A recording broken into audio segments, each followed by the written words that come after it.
Welcome, everyone, to another edition of Triton Trojans Football. I'm Andy O'Hara alongside Kaden, Atkins, Trenton Kreft, Kenny Barnhart, and the Hall of Famer Orion Lemler here for the Triton Trojan Sports Network. This Hoosier North game features two teams coming in with identical records as the Triton Trojans travel south to take on the Pioneer Panthers. Pioneer comes in with riding a 3-game winning streak and look to continue that here tonight at home. The Trojans, on the other hand, found themselves winning their second conference game of the season against Culver a week ago and are looking to go back-to-back in conference wins here at the midway point of the season. Kaden, we saw Triton do some good things last week, but still defensively I think they held their own, but they found other ways to score and move the ball. I think there was a lot of positives from last week. Yeah, you touched on it a little bit, but last week Triton beat Culver 35-24. Anthony Shue, another monster performance. How is this kid going to slow down? 135 yards, bringing his season total to over 700 on the year. And Cole Shively had his best passing game of the year also. 100 yards, 3 touchdowns, all to Cole Irvine. And that was one aspect the Trojans haven't really utilized this season. Maybe after last week's showing, they'll go back to that this week against Pioneer secondary, which is going to be tougher than Culver's was. Well, and Pioneer's front line's a lot is very good. I mean, that's one thing watching tape. And, Triton's got to be able to handle this because, the offensive line's a little banged up for the Trojans, so those next men up have got to play like they did against South Central, I think, coming into this one. They got to be aggressive. They can't look across the other way and see those Pioneer those Pioneer helmets and be like, okay, well, it's Pioneer. We're out before we even got off the bus. They got to come in tonight with that mentality of, I want this game, make them bleed first, and go after them. I think that tonight it comes down to a mentality thing for me. Yeah, and defensively for the Trojans, this is going to be the best offense you've seen since Bremen. Triton has allowed only 20 points per game this year, but Pioneer has big playabilities every play, and it's not going to be these 65, 70-yard plays. It's going to be big chunk plays, 15, 20 yards here or there, and 44 points average this last 2 weeks. This team has really turned it around after just 22 points per game these first 3 weeks, but this is not a good look for the Triton defense after allowing Culver to rush for over 300 yards. And this Pioneer team loves to run the ball. Going to need players like Braden Cunningham and Riley Wood to continue to make plays defensively if Triton wants a shot at Pioneer. And, and watching them play in their games, Triton, the gang tackling has got to be there tonight. Someone's got to get there and make contact first so the next wave can get there. It's going to be, you've got to want to put that work in. You guys the chemistry is going to be huge tonight, I think, for them, because defensively, if they're not communicating and they're struggling, it's just going to open up so many holes, and this thing could be over in a hurry. But I think watching these guys play, if they can have that South Central mentality and that Kasten mentality, I think we can see a team really take off. Who's going to take ownership along that defensive line, I think. Yeah, and for Pioneer, let's shift gears here a little bit. After a slow start, and only averaging 6 points per game the first 3 weeks slow, Pioneers flipped this season over. Look for them to start fast and just never look back. And that's having been a 4-year player against those Panthers, I saw a lot of that. The closest this team has ever come to Pioneers, 42 points in his last season. That's going to be wing T stuff, run the ball, a lot of jet motion, sweeps, pulling guards. Just got a lot to look out for against this wing T offense that Pioneer runs. And, and their offensive line is so good. They really dictate the game. These guys, they may not be the biggest hog mollies up front, but these guys can hand fight with the best of them. They get off on their blocks, like you said. Great awareness, very technical in their move, and probably the most technical offensive line you're going to see all season. Yeah, they've always been like that too. Pioneer's never been the biggest, the strongest, but they are probably the most skillful offensive line in the conference. And I'd put them up against any offensive line in the conference 10 times out of 10. And they got a good athlete in Kaden Hill. He's that slot back or whatever you guys call it. He's kind of he's a guy you see running sweeps, and he's a guy who can get to the edge and take off upfield. He can get out and he can make men miss in the open field. But then you also, like you said, you'll see that wing T offense, but these guys will kind of like us, be a little bit of that hybrid with Brock Robinson. Yeah. We saw him throw some touchdowns out there to Caleb Sweet, that they're tight end, who kind of steps down as an offensive lineman. He's a guy who can, those plays there can really open up. Robinson doesn't quite have that big play arm like he's going to fire at 60 yards downfield, but yet he can drop it over the top of the defense after pulling him in with with a good play action face on those RPO plays, he can really pull a defense in. Just all he's got to do is drop it over 10 yards and just get it somewhere for give his guy a chance to make a play, and that can just open things up wide open. Yeah, that's going to be how Pioneer gets you. Offense early, and then defensively. I know it's easier said than done, but they got to stop Anthony Shue. He leads the Trojans in all categories. We keep coming back to this Anthony Shue kid. It's crazy. Leads rushing, yards, carries, touchdowns, yards per carry, you name it. He gets the ball 50% of the times the Trojans run the ball, and I think that Pioneer is going to take note of that. And if they can stop Anthony Shue, that defensive line is going to give that injured Triton O-line some trouble. And, Anthony averaging 145 yards through his first 5 games. Those are serious stats. I understand he's the workhorse and everything else, it goes through him. I get that. But last week we saw a guy stand up or really just kind of stand out to me was the lumberjack Riley Wood. That kid came alive on offense. We saw him run the ball extremely well. But for me, the one thing I really liked, and him and Cole Shively really had some good chemistry, was how he caught the football. He had 2 catches there. And, I was talking to his mom. We actually went to the game. We were there. We sat behind his parents. She goes, he hasn't caught a pass since middle school. And here he caught 2. So, and he showed good hands. And that kid there, I think Riley Wood is going to be that catalyst. I think he'll be that voice we're going to start to see get louder and louder as we can make for that final sectional push. So to kind of wrap it up here, in all my years of Triton Trojans football, I think that this is the closest John Harrow prediction we've seen. And this will be the 8th matchup, I believe.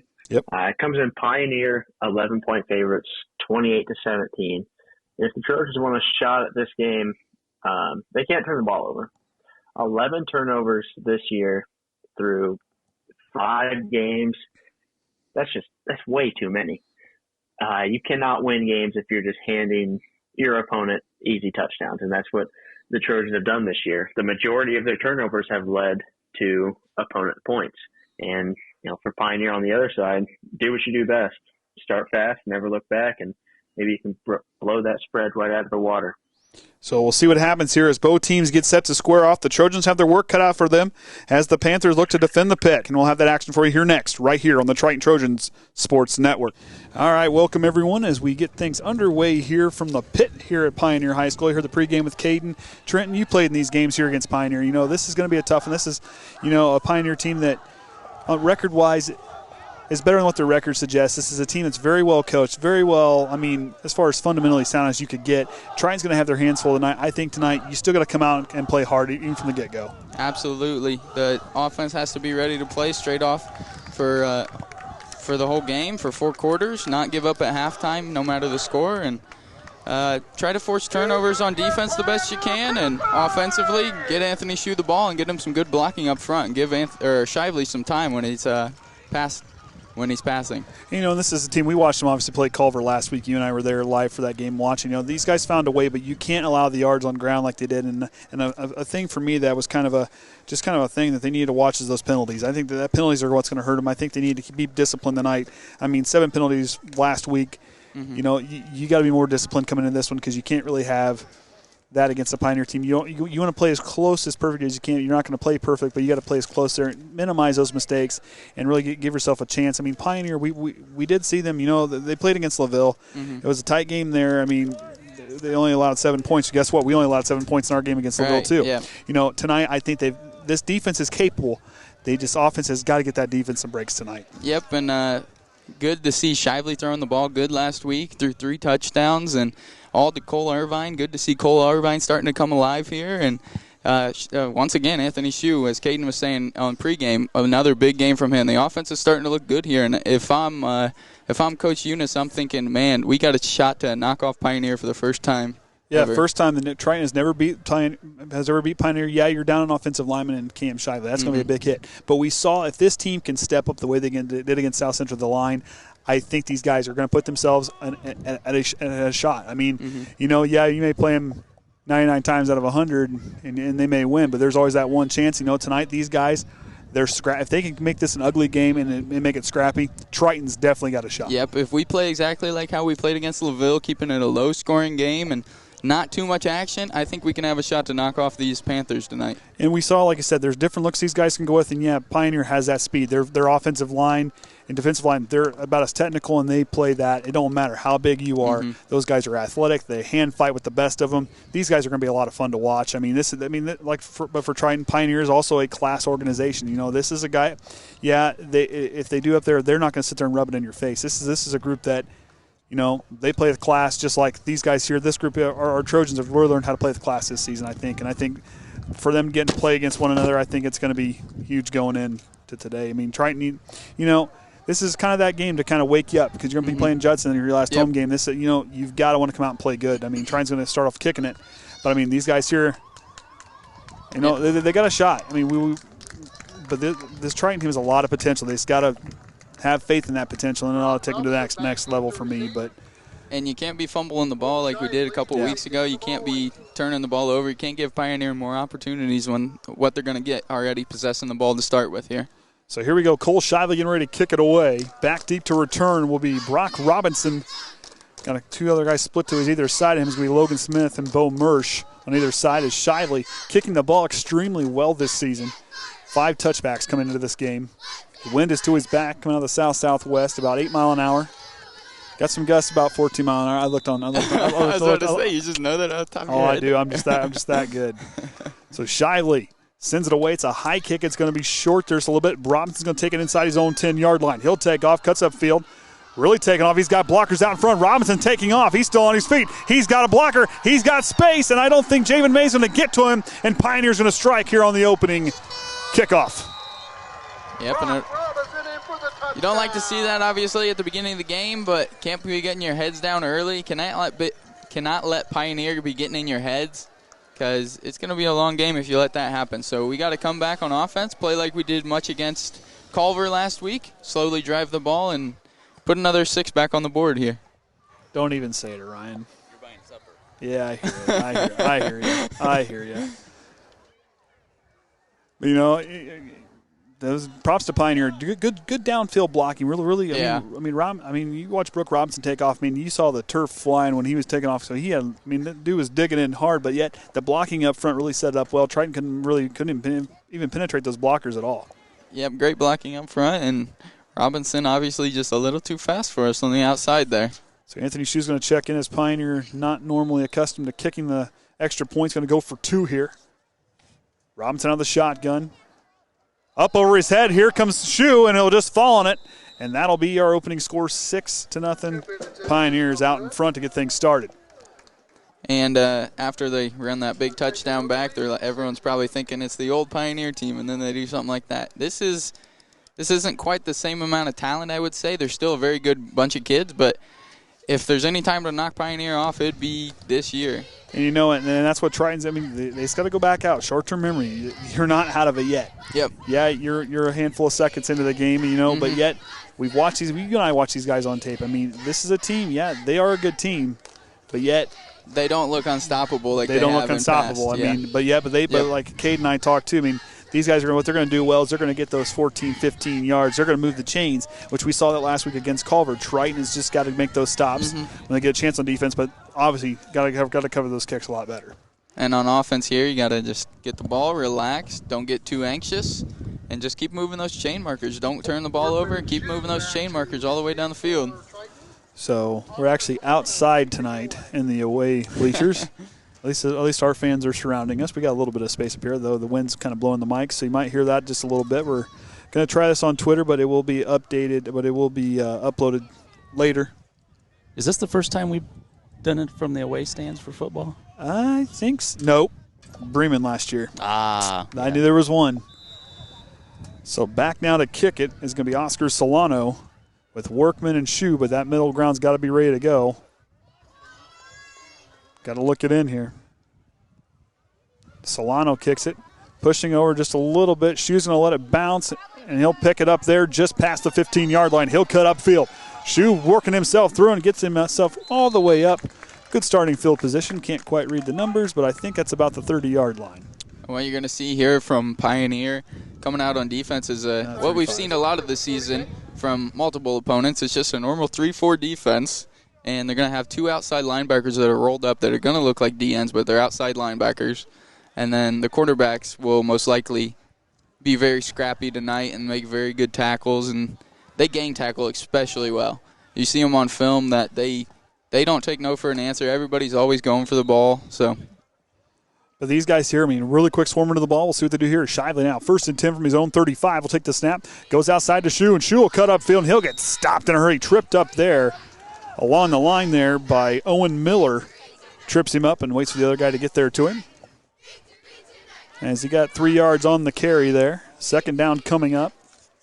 Our offensive line's going to have to be pretty good tonight on the double-team blocks and getting to the second level and giving Shu some room to run here along with Amsden. So Ethan Howell and Tucker Worsham, the two bookends. As Josh Lemler to snap, goes right back. They're going to go. There's going to be a bootleg pass by Shively. Looking downfield as Evan Briles, but too high for him.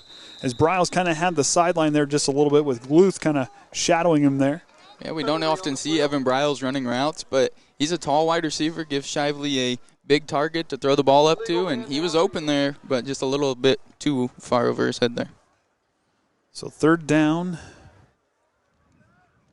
and 10. So they must have started from the 30. They had the 35 up there earlier. But we got a penalty as that'll move them back.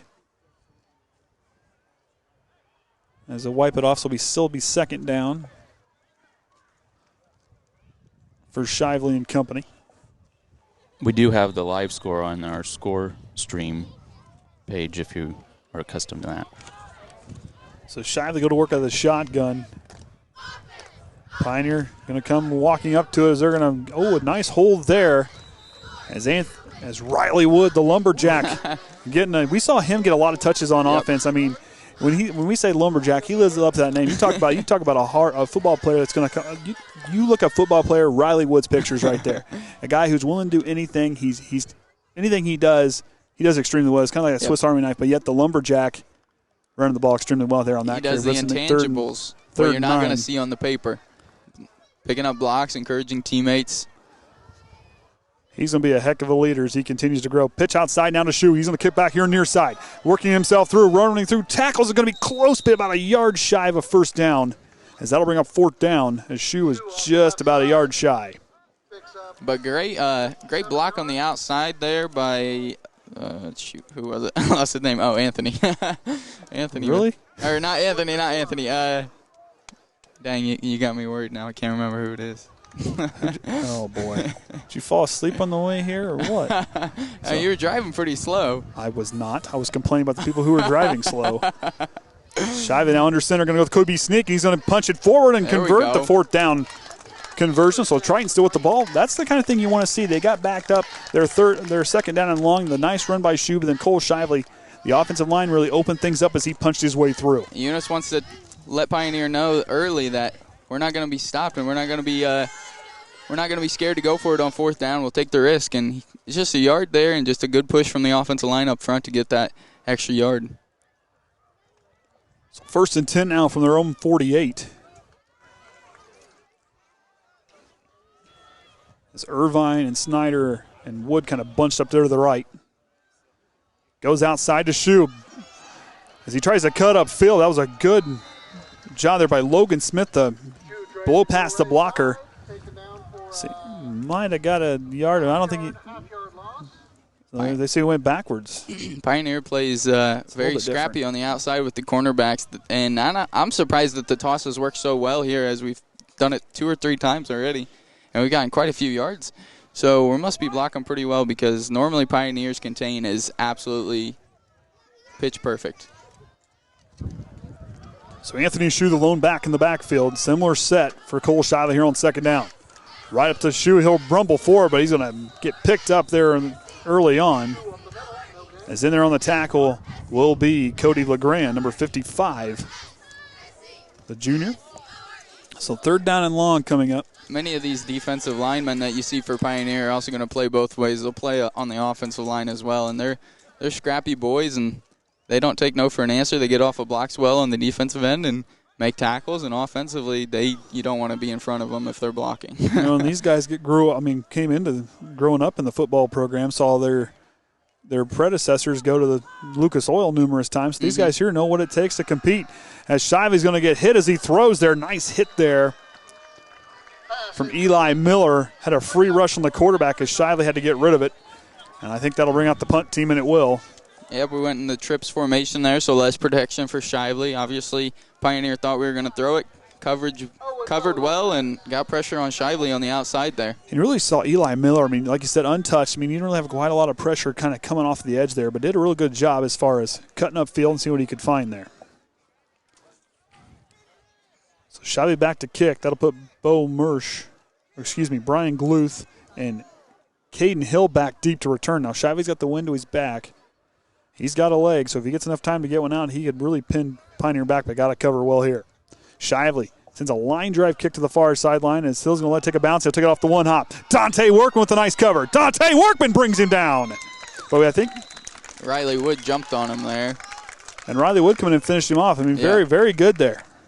But Dante Workman really found through. I mean, he saw that one hop, and Kaden Hill's a hard guy to bring down in space, and Dante Workman showed off that athleticism and that, and as far as that football IQ and got there, but it was a nice job by the Lumberjack to come in and finish him off. Yeah, and great to play it off of one hop there and get up the sideline as far as he could before getting brought down by Workman. So 1st and 10 now from their own 31 is where Brock Robinson will lead his offense out there. Or excuse me. They're going to run Kaden Hill out there? I can't quite see. I think Kaden Hill's the quarterback.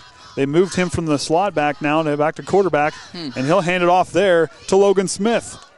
So a little change of quarterback. Usually we see Brock Robinson out there here so far this season, but Kaden Hill was the quarterback a season ago.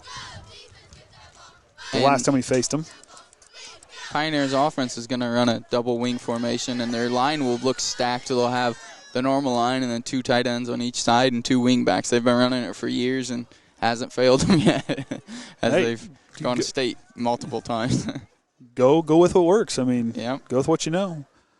So Kaden Hill out of the shotgun. He's going to have Logan Smith on his right hip. Sends Toloza in motion. He'll keep it himself and try to go upfield, but Triton plugs the hole on that game. But yet 3rd down and manageable, but this is not a team that's going to punt, so you're going to expect 4 downs each time.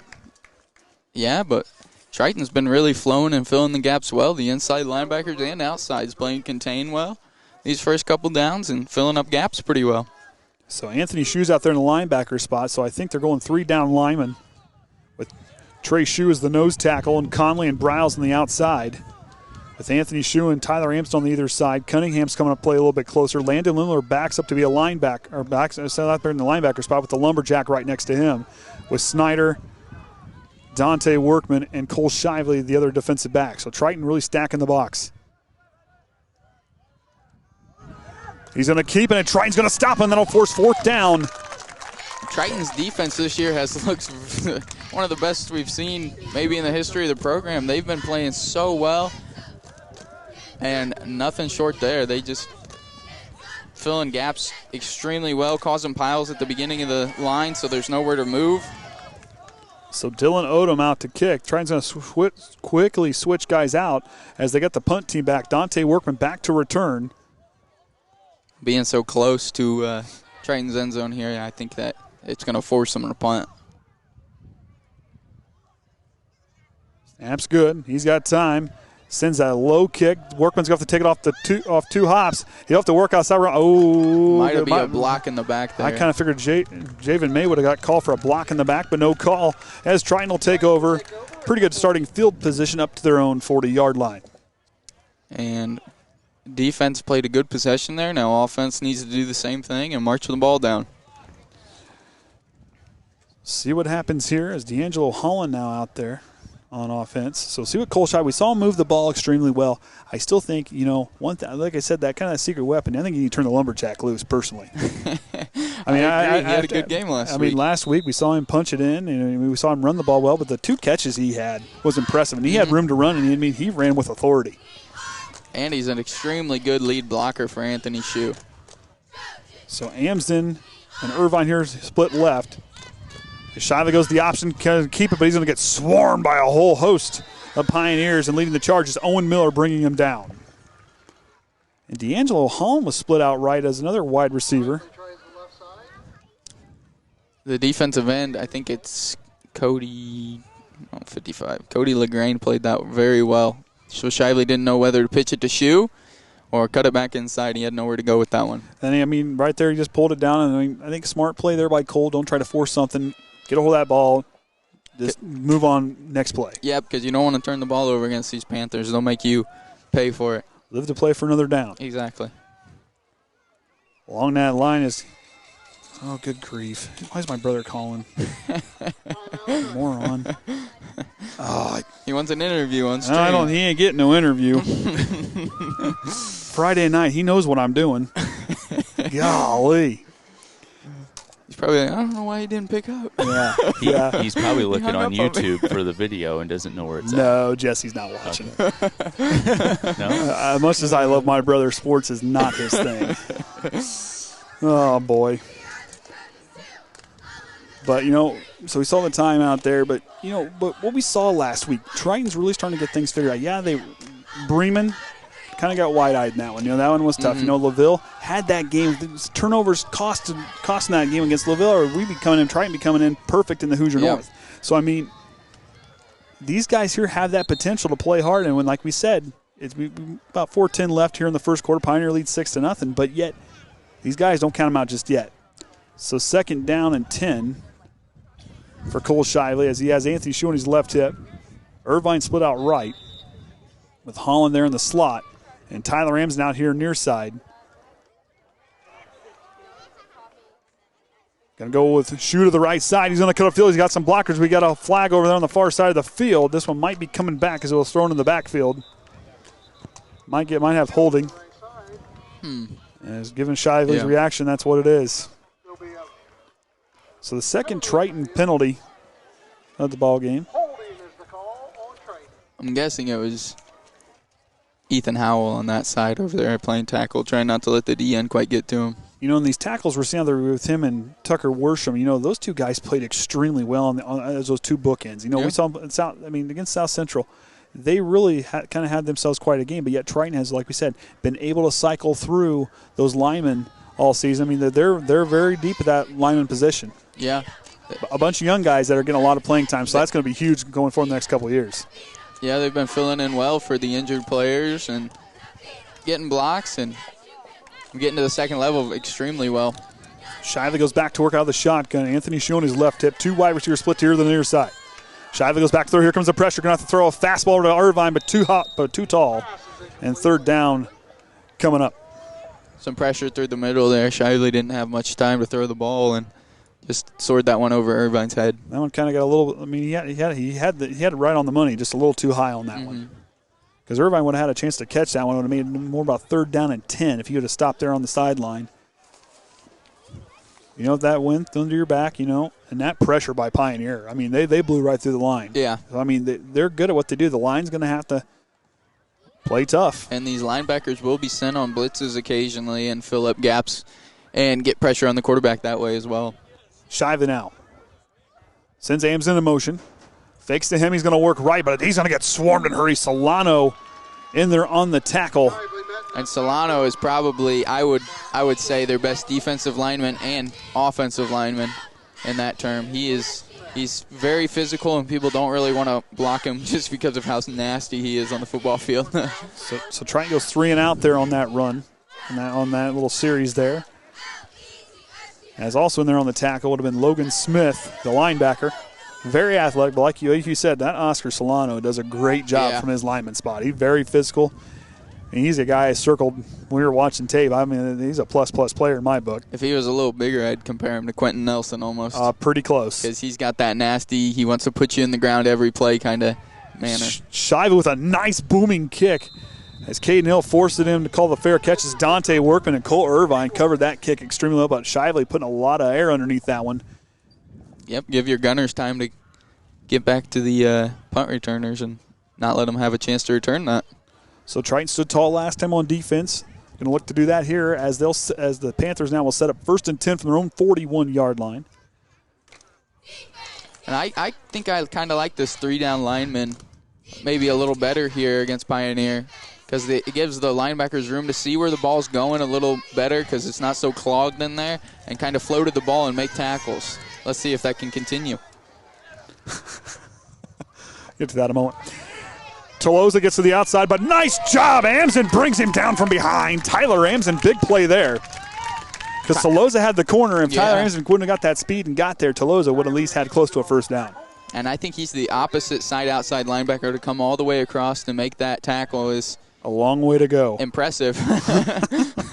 So my brother, even though he called in, then he goes and my bad, it's Friday night. So his excuse is he didn't know what night it was? Well, to give him fairness, he must not adjust that Illinois time yet. Didn't quite realize.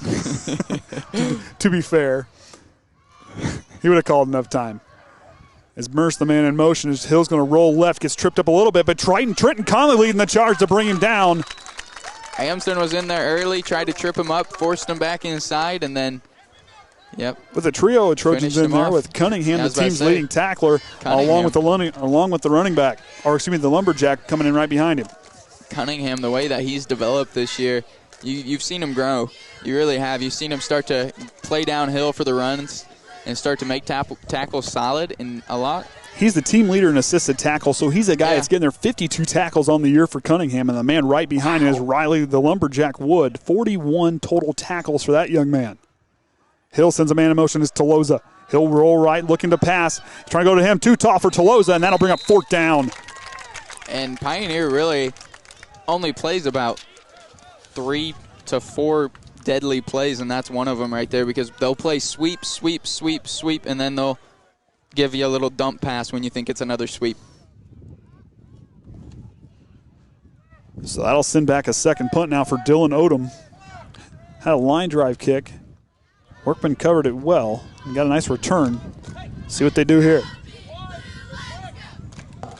Odom gets a good snap high, but he controls it. Bryles almost blocked that.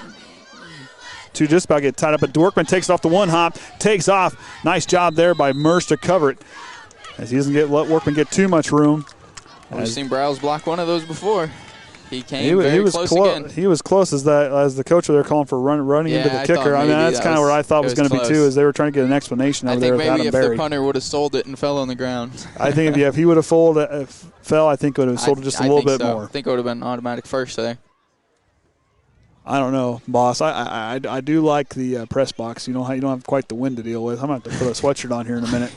Golly. I only brought one coat. I'm sorry. Oh, no, I've got my sweatshirt. I just haven't gone to it yet. No, I was going to say I could. I'm trying to out-tough my co-host here. See how long I can last. Shively under center, takes the snap. Going to go right now to Anthony Shue. Bumps into his blocker, but still on his feet. Ducky little Anthony Shue finding some space. Thought he was brought down 2 or 3 times. He just keeps moving. And right there, you saw him bump into Lemler there as far as Lemler got pushed back into him, but he stopped. And one thing that I love about Anthony Shue's running style is he's patient. He stops. He doesn't panic when he gets bumped. He reestablishes himself, ducked his head, made himself small to fit through that hole, and got himself up forward. That's just stuff you don't teach. That instinctive running is just awesome with Anthony, and there's a reason why he's got over 700 yards rushing on the season. Definitely, probably, I would say an all-conference or at least an honorable mention all-conference this year for Anthony. Riley Wood, the lumberjack, going up forward into the middle there. They're going to stop him short, so third down and manageable coming up here for the Trojans. Maybe look for a little fast bubble screen pass or something here to kind of trick them or throw them off guard, and perhaps a counter to Tyler.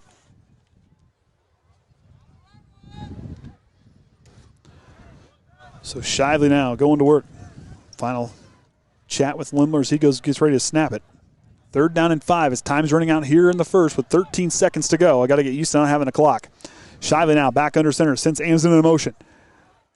As they were showing blitz, nice job by Sweet to really show the blitz, but they stop Riley Wood in a hurry, and that'll do it for the first quarter. Triton trails 6-0 here against the Panthers as they'll have the ball fourth down come up here in the second quarter.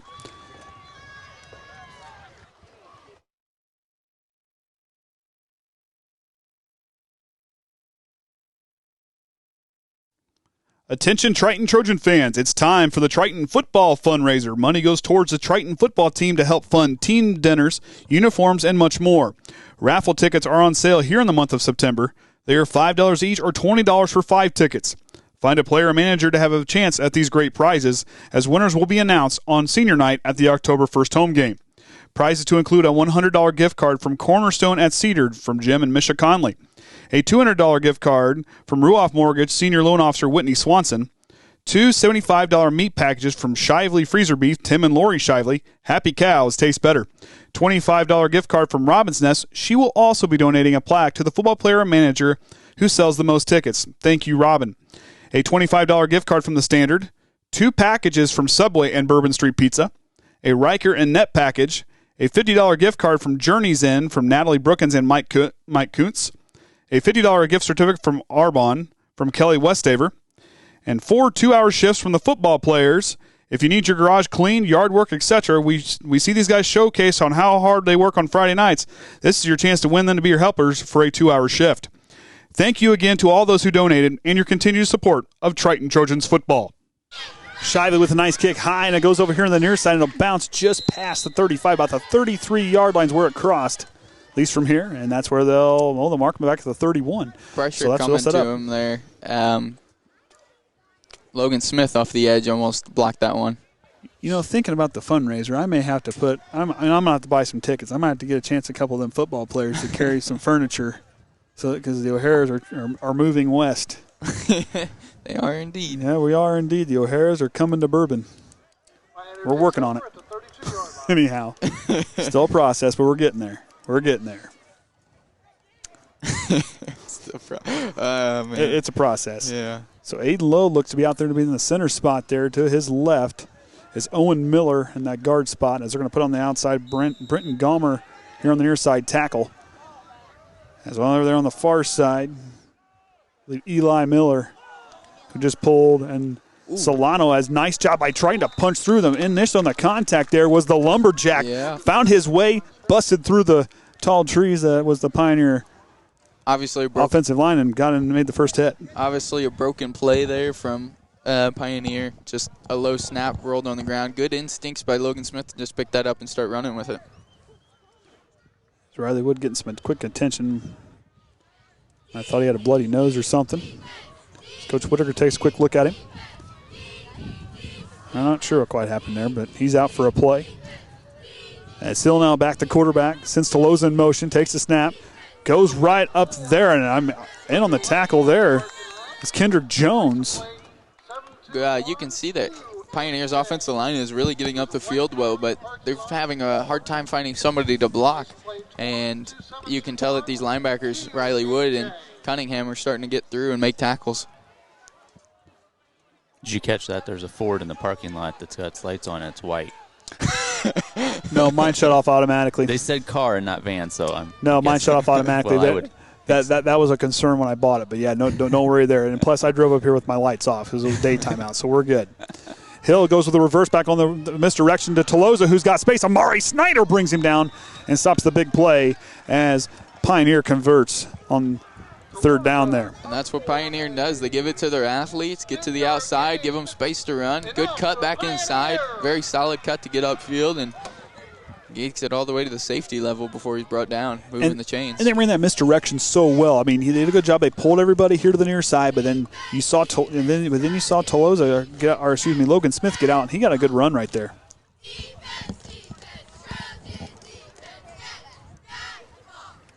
Hill sends Tolosa in motion as he runs across. Hill now going to go right side. Triton had a chance to blow it up, and they stop him. As Triton, the work they're putting up front, that front line is doing extremely well. And the linebackers really doing a good job swarming to that football as they know what gap they got to fill. These guys are really sticking true to their assignments here tonight. Yeah, that's one of the biggest things. You got to gang tackle these people. They're so fast and slippery that they can really get away from you. Very much like Anthony Shue, where you think he's down and he's not. So Bryles, Trey Shue. Can't quite see who's on the far side over there. Josh Lemler, I believe, is the other lineman. They switch it up. As Hill is the man backfield just past Amsden, and he runs into his blocker, and Triton handles it well. As we saw Brock Robinson come back in to play some quarterback. Tyler Amsden played that extremely well, didn't let him get to the outside. He saw everyone was flowing towards him. If he cuts back inside, he's going to get tackled. So Amsden, good job taking away the corner there for him, letting his teammates get the glory there. I mean, right there, that initial bump that can really bounce off, that can really throw off a runner, did a good job there. And like you said, one thing that Triton does extremely well, the gang tackling has improved week to week, and then here they're playing extremely well here in this first half. So Robinson now the quarterback. He'll work out of the shotgun. Low snap, fumbles it. As nice job by Triton to cover his Logan Smith. All he could do is pick it up, and Brayton Cunningham leading the charge. And that they must be having a little bit of troubles here with the snaps early. I don't know if it's because they're just off beat a little, or I'm not exactly sure. You don't see this much from Pioneer. So Odom back to kick. As it'll be 4th down and 9. Dante Workman back to return. As the long snapper is going to be Bo Mersch. He's done well in his first 2 long snaps. See what he does here in his 3rd one. Nice job, gives Odom time. High kick, twisting here the near side. Workman's going to wisely let it roll out of bounds. And Triton will take over a little bit near, I believe, the 23-yard line is where they'll set up. They need to repaint their numbers a little bit. Well, they got blocks on the side. I bet you can read them well from the press box. Yeah. But, hey, we're with our fans. I'll take it. I mean, we got some of the best fans in all of the state of Indy. I'll tell you, we got some good fans over here. We got to experience it without the broadcast, and we had a lot of fun last week. Yeah, we did a lot of talking with a lot of the parents. Learned a little bit learned a few things. I mean, I know I'll tell you what right now, Tucker Worsham's dad, I'm turning him loose on Jackson when he's big enough. I'm just saying. He's going to go visit the Worshams. Shiva now under center. Split backs in the backfield. Going to go to Shu, who got a nice job bouncing outside. Throw it. Loses a tackler. He's on the outside. Anthony Shu dragging him with him. And he'll have a nice carry there to the far sideline. I counted 3 Pioneer defenders that tried to tackle him just on that one run in the backfield. You can't leg tackle him. You really can't. You got to, he's not a guy. You can't just try to trip him. It don't work. This kid here, you got to bring a bulldozer to stop him. Oh, boy, 2nd down and 2 coming up now for their own 32. And if we can keep this a low-scoring game, I think we have a chance. But this is possibly the best defense in the conference that we're facing right now. So if we can keep it a low-scoring game, we can give our offense a chance here.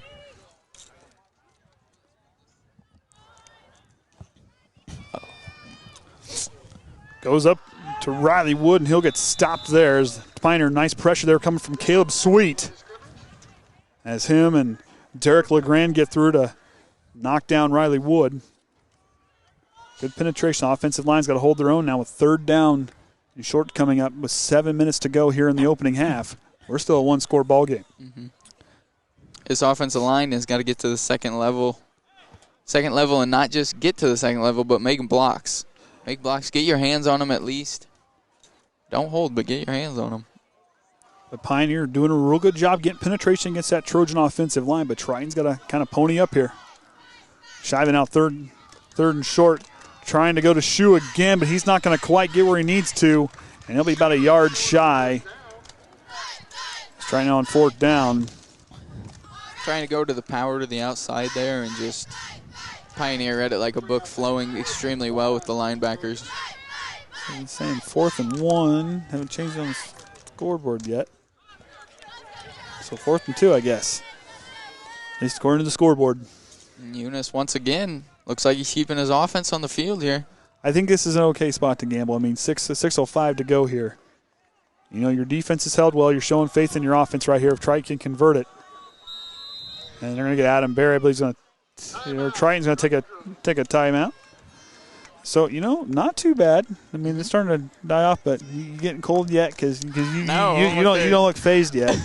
Well, I didn't put the velvet ear muffs on the headsets tonight. All mine are just fine. I'm plenty warm. I'm okay. I got Alaus Jr. over here. I could use them. Well, don't worry. I'm okay for now. For now. Just wait after halftime. I guarantee he's got his sweatshirt on. Oh, yeah. Yeah, for sure. It's supposed to get chilly after halftime. Come on. Oh, come on now. Then you look at the weather. Did you? So when you played football, what did you do when it was cold? I went back up to the stand, started watching normally. Oh, I figured. Golly. Went to the sideline, told coach not to put me in. As long as you stayed away from the trash cans, we're good. Oh, boy. Well, I knew it was coming. I was just waiting for it. I didn't know where the jab was going to be at. The jab will be there. It might come again later on, too. Shively now back to kick. Kaden Hill back deep to return. Shively gets enough time. Going to send a high kick here to the near side. It's twisting towards the near sideline, but it takes a Triton roll past the 35 and rolls down about to the 32. That was a good bounce. This is where Pioneer will take their offense. Extra 15 yards on that bounce there. I'm not sure. I don't know. I haven't wrote down that we've had a single penalty yet. Wow. We've had 2 penalties? Yeah. Where have you lying to me? No, I'm not lying to you. There was 2. Well, you're supposed to be keeping stats over there. What are you doing? There was 2 in the first quarter. Well, who was it on? So I can mark it now. Okay. See, all I need. Well, I'm a little. I don't know. I'm a little off. Driving today, into trash cans. Boy, you're having a week. Man, let me tell you. Golly. Brock Robinson now to work out the shotgun. Sends to Lowe's in motion. Going to keep it and going to counter right now to Hill. Hill's got a space on space. Amari Snyder brings it down, almost knocks it free. Nice gain on first down there. Yep, there it is again. What I've been saying, they'll sometimes do that sweep, and then throw it. And then sometimes they'll do sweep, and then they'll give you a counter back to the other side. With those guards and tackle pulling, you don't want to be caught in the middle of that crossfire. But Triton's done a good job with Kaden Hill, a guy who can make you miss in space. But you saw Amari Snyder just get a beat on him, stay within himself, got there, and he almost knocked that ball free. That ball was moving just a little bit when he went to the ground. Yeah, nice play by Amari. That'd be good if offense could create a couple turnovers. Or defense, excuse me. Wasn't going to say it. I was going to let you have it. I fixed it. Oh, we got a flag in here late. Is enough for a Pioneer. So Pioneer gets another first down. I'm ready for it. Oh, good I'm ready for it. Oh, good grief.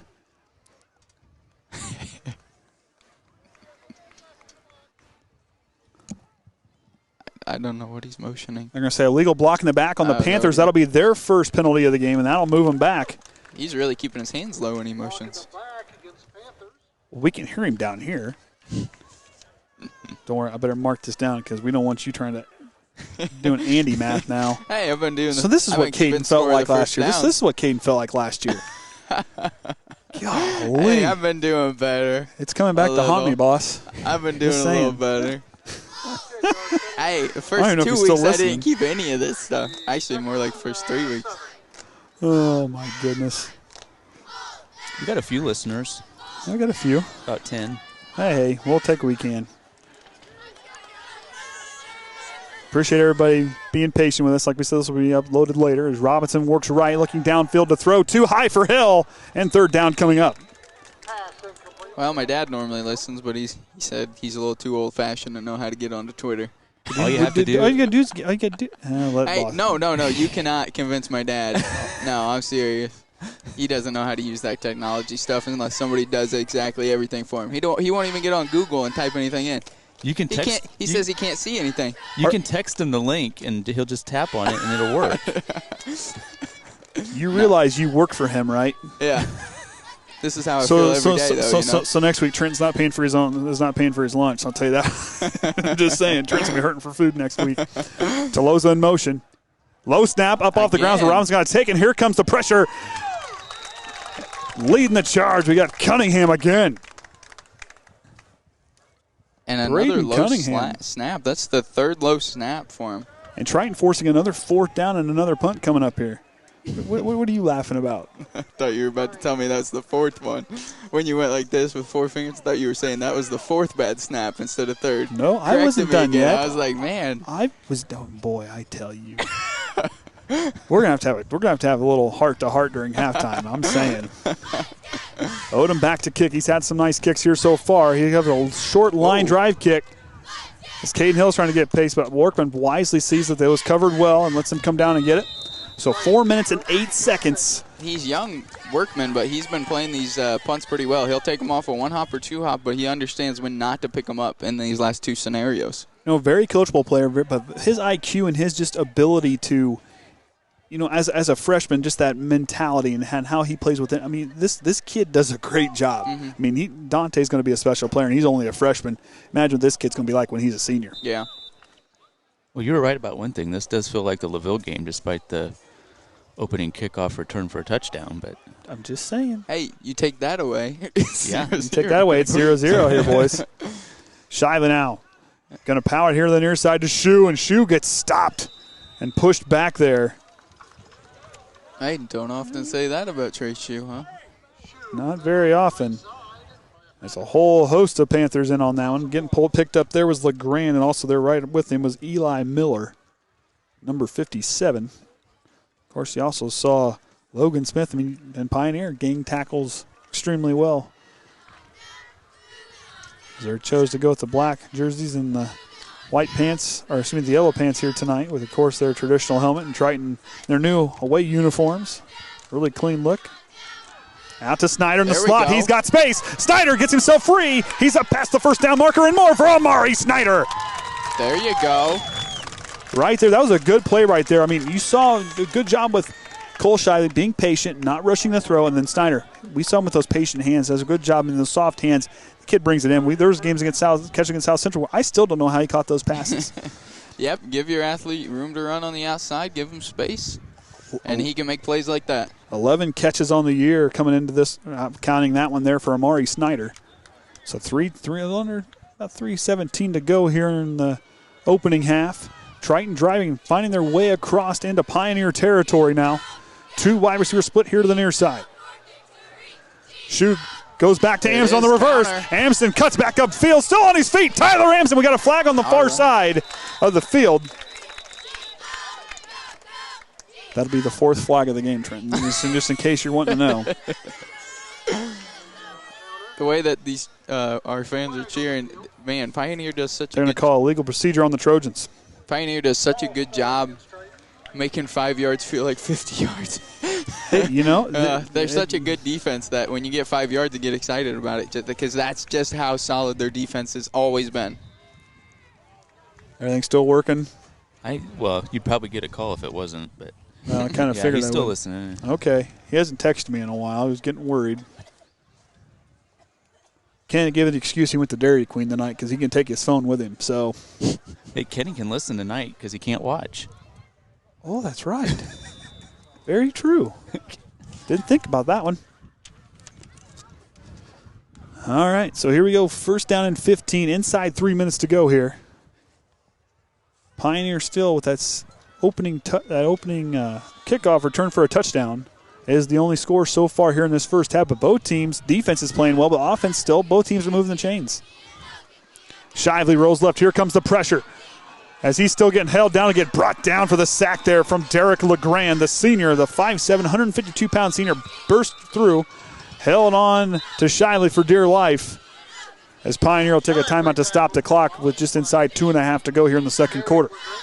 And one good thing to say about that play is Shively was being brought down. And he didn't try and force anything in the air. He didn't try to chuck it or he didn't try and make any kind of bad decision there. He just took it. He knew it was coming. He just took it. Well, nice the timeout. I mean, you forced Pioneer to use a timeout. So Pioneer, I believe, may have 1 timeout left. I'm guessing. I don't know if I'm right or not, but I think they got 1 timeout remaining because I know they've called 1. I don't know. Yeah, they got 1 timeout remaining. It's okay. I got it. I got my this. My stats are, I don't know how you're not keeping stats. Might as well not even keep them right now, I think the way I am. Honestly, I think you're worried the fact that you're cold and you can't keep track of stats because you don't want to lose the old guy to your left here. I think that's what it is. I'm not going to confirm nor deny. Yeah, see, that's exactly what's going on. So, but what we've seen, Pioneers had a good game plan, Triton, but defensively, this defense is extremely low, but they're giving the offense is giving their defense breaks. They're extending their drives a little bit to get their defense a break. And Triton really rotating guys in and out really well, I think, in this one. Yeah, you've seen Workman play a little bit on defense, and they're switching people around. Like one play, Amson was playing cornerback, So, they're trying different looks here with Pioneer, and so far in the defensive end has been working. So, running a 3 front instead of the traditional 4 front. So, the defense has looked very, very solid, and that is a big momentum swing if they can continue to do that. So Shively down the shotgun, second down and 15 to go. Pulls back, nice job there as he read the coverage, and he goes to throw it away. He had Irvine there, so it won't be intentional grounding. Irvine, good job coming back to the ball because he knew it could possibly be. But nice job by Shively to pull that one back because he saw it. I mean, he saw that his guy was covered. Cole is really starting to be patient with his throws and really deciding, okay, he doesn't make his mind up on the first throw. If it's not there, he doesn't throw it. He doesn't. He's not forcing anything. I think he's really grown since we saw that game against against Bremen. And he had a little more time there, stand in the pocket for a second or two. He looked at Amari, saw his first read wasn't open, and then he just kind of knew that he didn't have enough time to look for the second option. So, good awareness. So Amari Snyder here split out near side. Irvine out to the far left. Amson in the wingback spot as he's going to motion Anthony Shue to the other spot, and he'll have an empty backfield here. Sends Shue in motion, pitches it to him, shovel pass. He'll take off. Shue getting brought down from behind there by Logan Smith, and I think that'll be the last time out for Pioneer here in the first half. There was a good hole on that outside there created by Tyler Amsden there. But you saw a nice job by Smith just to kind of pull off and turn around and come right back around and bring him down. Yep, absolutely. Amsden, good initial contact, though. This feels like it's been a long, 30 seconds on the clock. Does anybody else feel that way? I think it's going fast. Well, the half is going fast, but the last couple plays have taken a little bit because we've had 2 timeouts back. Oh, yeah. See? But, one thing for me, I do like the defensive change up there going to that 3 front. I mean, Triton has handled it well, but those linebackers, I mean, that's a smart move by Coach Whitaker and Coach Eunice to really kind of draw that up. And, I mean, you're showing a lot of faith in those guys' speed and really trusting that gang tackling, which has really proven to be pretty good here in this first half. But the offense for me, keeping it simple and moving the ball well, not giving Pioneer any chances, and keeping their defense off the field. I think that's huge. I think that I agree. Not turning the ball over is big time for this offense. Have you been saying the score? Yes, I have. Okay. I've been sleeping, so. Haven't been many updates, which is good. Which is a good thing. It's a good thing. I like those low-scoring, tight football games. It's been a defensive battle. Pittsburgh Steeler days. Yeah. Kaden will be happy. He'd probably be happy I said that. All right, now Shively back to kick. Hill back to return for the Panthers. Shively just gets it away. High kick going here to the near sideline and bounces out just past the 25. Is where the Panthers will have to drive for a chance here for the next 2 minutes and 6 seconds to go into the half.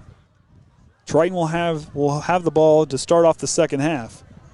But Cole Shively, the way he kicks that ball, he got a lot of hang time. Gives his guys a chance to get down there, but yet pushing that one to the sideway, keeping it away from Caden Hill. Extremely smart by Cole.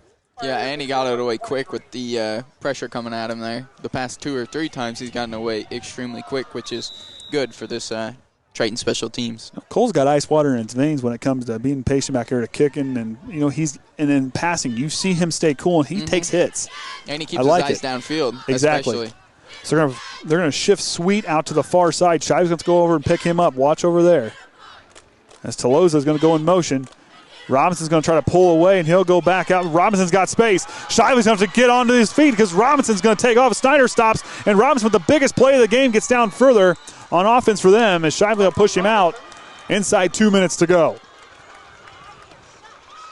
And I kind of thought a pass for Sweet was going out there, but Robinson kept on the quarterback sweep and took off and went, but got to the outside. Triton, good angle, trying to keep preventing the touchdown, but yet they got a lot of work ahead of them now as the ball now be well deep in Trojan crossed into Trojan territory with inside 2 minutes to go. That was just one of their quarterback sweeps there. He just keeps it and takes it himself, and he's got lead blockers ahead of him. They did a great job picking up our defensive players and gave him room to run. So Tolosa now going in motion. Robinson's going to keep it again. The quarterback going to try to do it again as he'll go forward. Enough close to a good gain there, about 5 yards on first down. And as the clock will roll, I don't believe Pioneer has any timeouts left. No, they not wasted. They used them all, though, to get the ball back. That was their big thing. So we'll see what Coach Adam Berry draws up here. So Robinson goes to work out the shotgun now. I think maybe a possible sweep to our far side here. As they're going to go now to Logan Smith as he'll get forward. Someone threw some over there. I thought it was a flag for a moment. Over there on the fans. I thought they threw a flag. Almost had a Trenton moment there. Write down another penalty, I didn't write it down yet. I wait until I see it confirmed. Yeah, normally I just don't write them down, That's really the way to go about it. You have one job. So Robinson now works out the shotgun. Takes the snap. Going to go back to Miller as he'll cut upfield. Miller with some blockers still going forward as the final minute coming up here as he gets a couple yards on the carry. Plenty of time now as that inside the final minute as we're ticking down 55 seconds. Bend but don't break once again mentality here. You can let them get close, but you can't let them score. You don't want to be down 2 scores heading into halftime.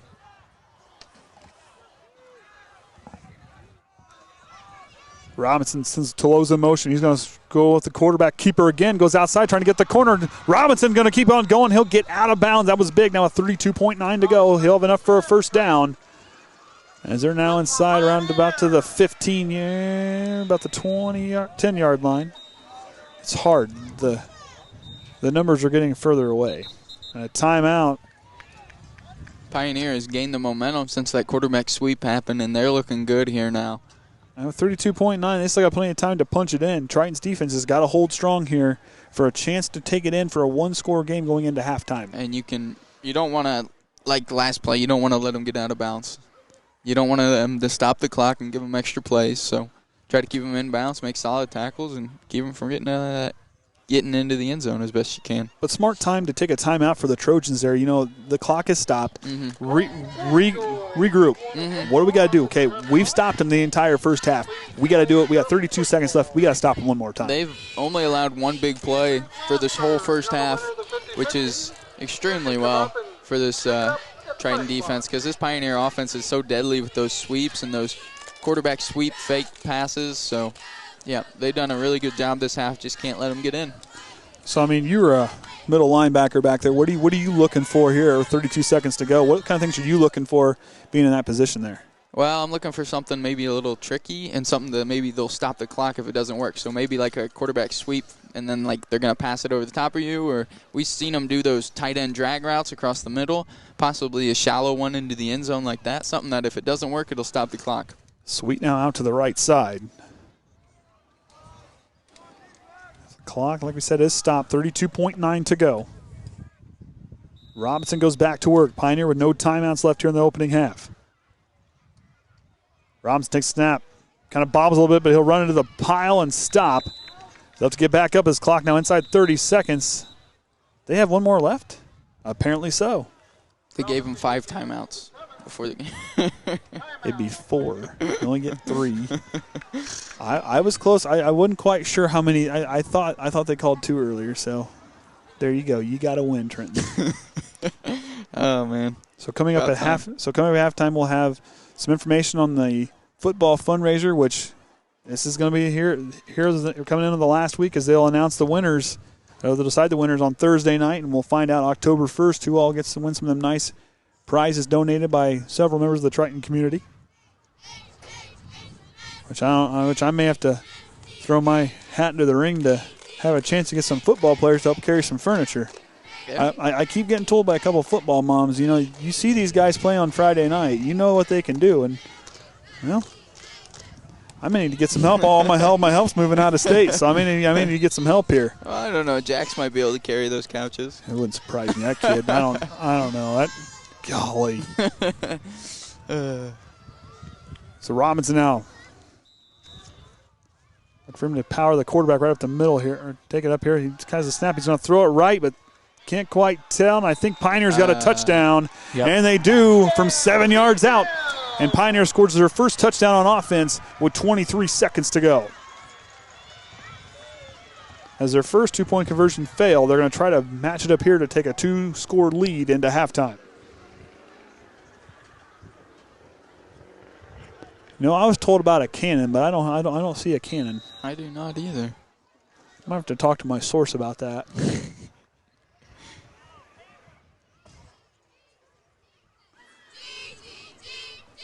So we'll see what the Trojans can do here, or see what Pioneer can do here against this Trojan defense. A chance for a 2-point conversion here.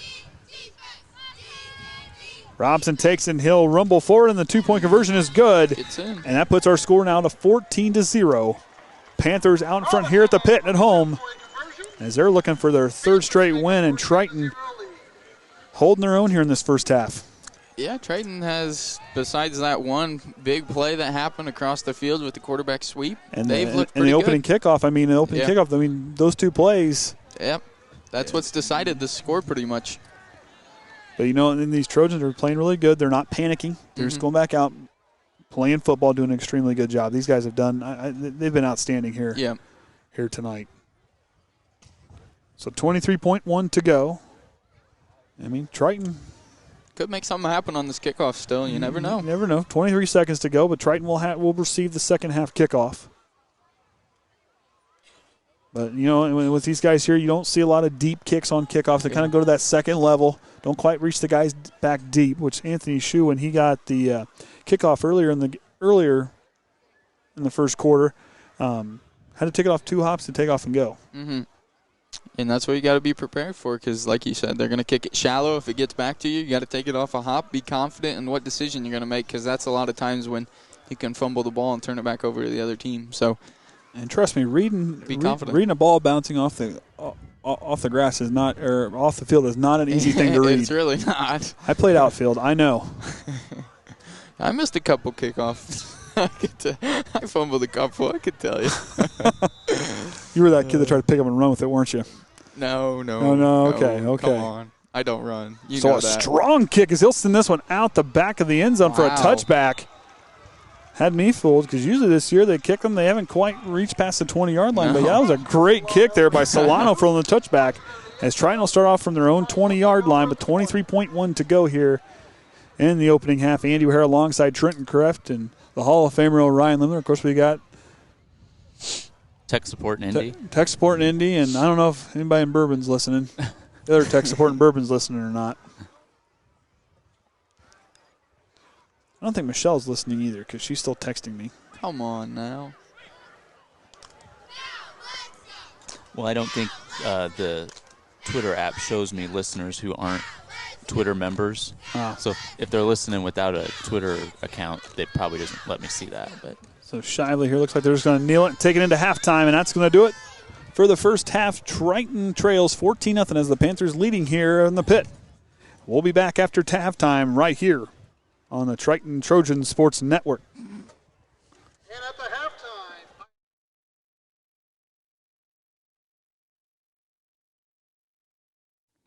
Attention Triton Trojan fans, it's time for the Triton Football Fundraiser. Money goes towards the Triton football team to help fund team dinners, uniforms, and much more. Raffle tickets are on sale here in the month of September. They are $5 each or $20 for 5 tickets. Find a player or manager to have a chance at these great prizes, as winners will be announced on senior night at the October 1st home game.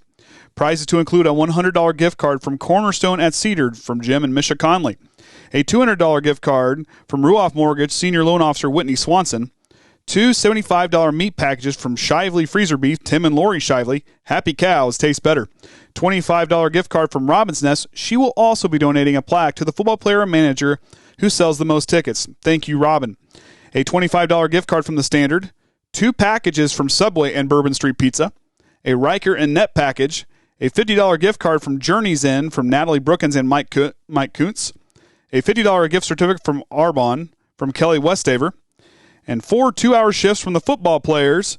If you need your garage cleaned, yard work, etc., we see these guys showcase on how hard they work on Friday nights.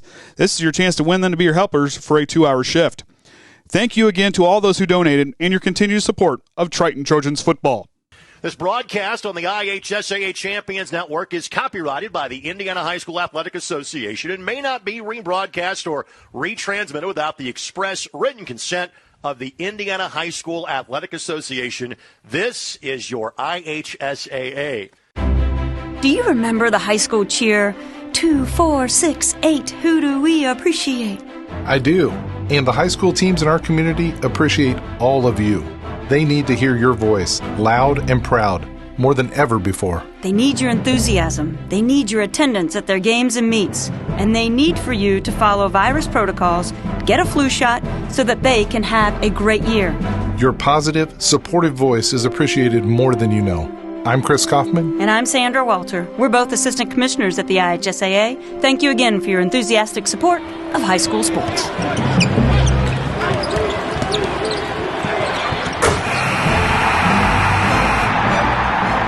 This is passion. This is enthusiasm. This is community pride. This is what high school sports in Indiana are all about. This is your IHSAA. Listen up, high school sports fans. This cheers for you. You're number one! You're number one! Why all the love? Why do we think you're number one? Because as high school athletes, we know there is no us without you. We know that when you buy a ticket to see an IHSAA game or meet, you're helping pay for new uniforms, safer equipment, or even a bus ride to the game. But we also know what you're really saying is, I believe in you. I believe you could be somebody. When you think about all of the opportunities your attendance at an IHSAA athletic event creates, and the fact that you paid for your ticket, well, fantastic doesn't begin to describe how we feel about you. High school sports. You pay. We play. Everybody wins. This message brought to you by the IHSAA, encouraging you to go to a high school game this week and help build a future that benefits us all.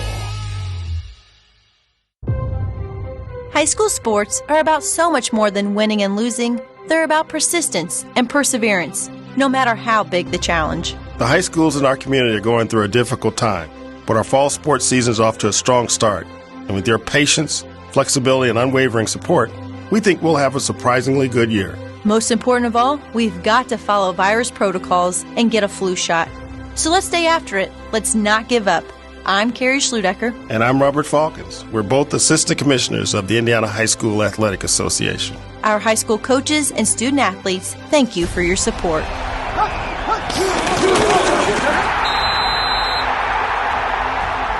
This is persistence. This is perseverance. This is positivity. This is what high school sports in Indiana are all about. This is your IHSAA. What's included in the price of a ticket when you attend a high school athletic event? For starters, greater opportunities for our kids. And here comes Lopez. He dribbles, fakes, shoots, and scores! A high-paying job! Putting today's young people on the pathway to success. Inspiring them to never give up. Encouraging them to always do their best. Teaching them how to be better leaders. It's all included in the price of admission when you go to an IHSAA athletic event. All you have to do is buy a ticket. I can do that. High school sports.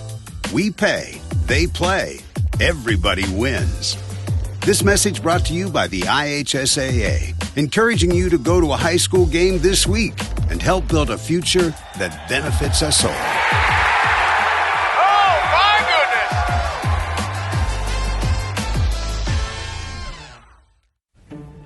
goodness! This is a tough time for all of us, and it is an especially tough time for high school students and high school sports. Let's stick together. Let's listen to each other and support one another. Let's work hard, follow health and safety protocols, always mask up, be sure to get a flu shot, and never get complacent or careless. If we do, I believe that we will have a great high school sports season. I believe that we will win. I'm Paul Neidig, Commissioner of the Indiana High School Athletic Association. And I'm Carrie Schludecker, Assistant Commissioner. On behalf of every high school in Indiana, thank you for your support.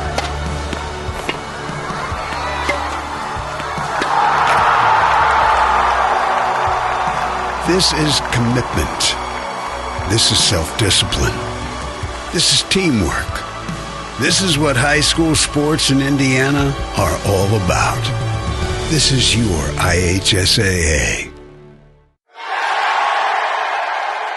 If you bought a ticket to an IHSAA athletic event last weekend, give yourself a giant pat on the back. You helped ensure our school has the resources it needs to support our athletic program. You might have even punched somebody's ticket to a better life. Yeah, like mine. So give yourself a big high five. Yeah.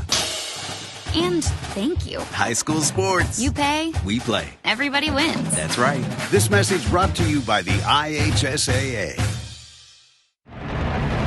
More than ever before, the success of this school year depends on teamwork. And that means all of us, students, parents, teachers, school administrators, and people like you.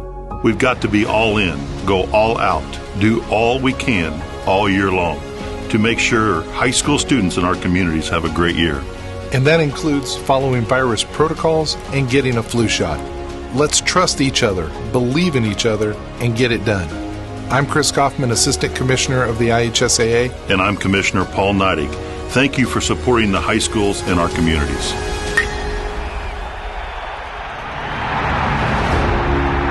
This is cooperation.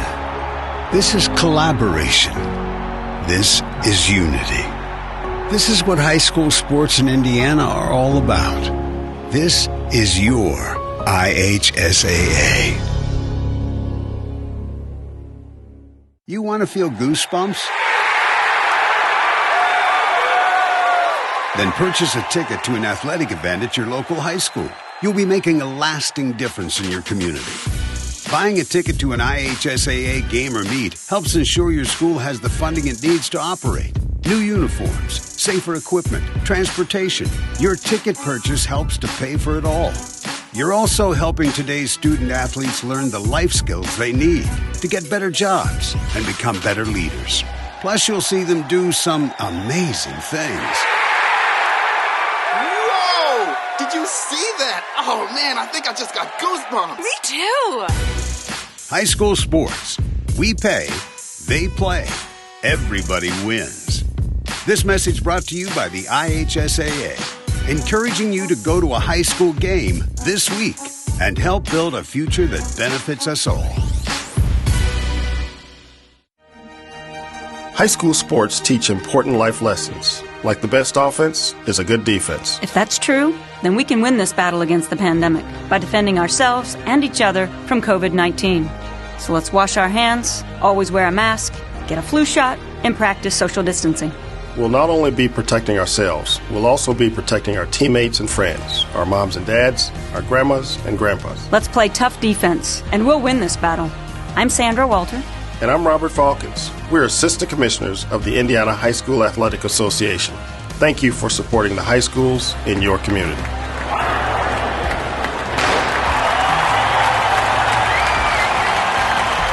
This is respect. This is cooperation. This is individual responsibility.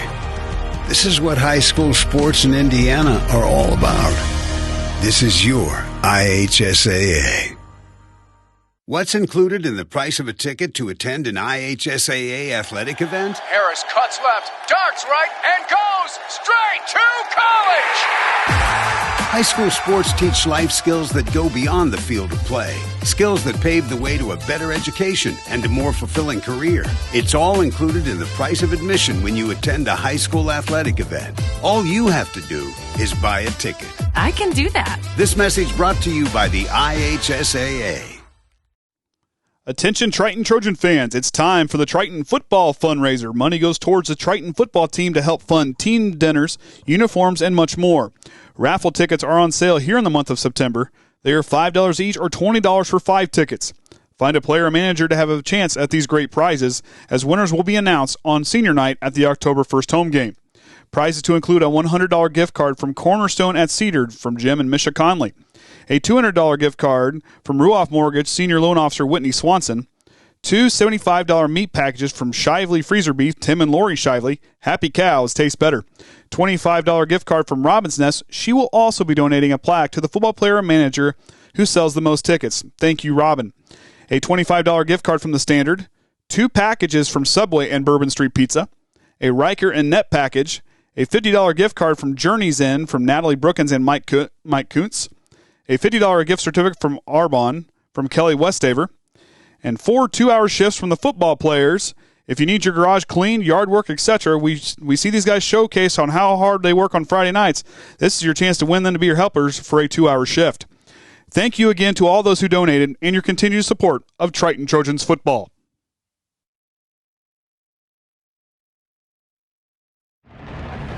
More than ever before, the success of this school year depends on teamwork. And that means all of us, students, parents, teachers, school administrators, and people like you.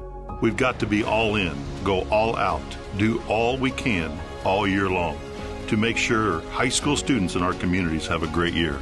And that includes following virus protocols and getting a flu shot. Let's trust each other, believe in each other, and get it done. I'm Chris Kaufman, Assistant Commissioner of the IHSAA. And I'm Commissioner Paul Neidig. Thank you for supporting the high schools in our communities.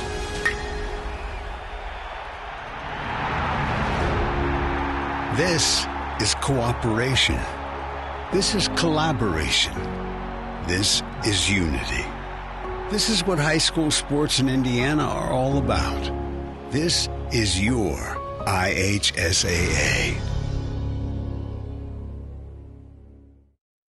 All right, welcome back, everybody. As we get ready to get things back underway after halftime, Pioneer leads here at home at the Pit, 14-0. You know, Trent, we were just talking there at halftime. You know, the guys are doing a good job. They're eating that clock up, but yet they're keeping their defense off the field. And I think that's a big change from what you saw against Bremen. Mm-hmm. They're keeping them off the field. I mean, they're still making this kind of ugly game, but they've held a team like Pioneer to 14 points the first half. I think that's a huge win right there for morale, at least. That is big, and you got to think the defense only allowed 8 of those points. The other 6 were on that opening kickoff.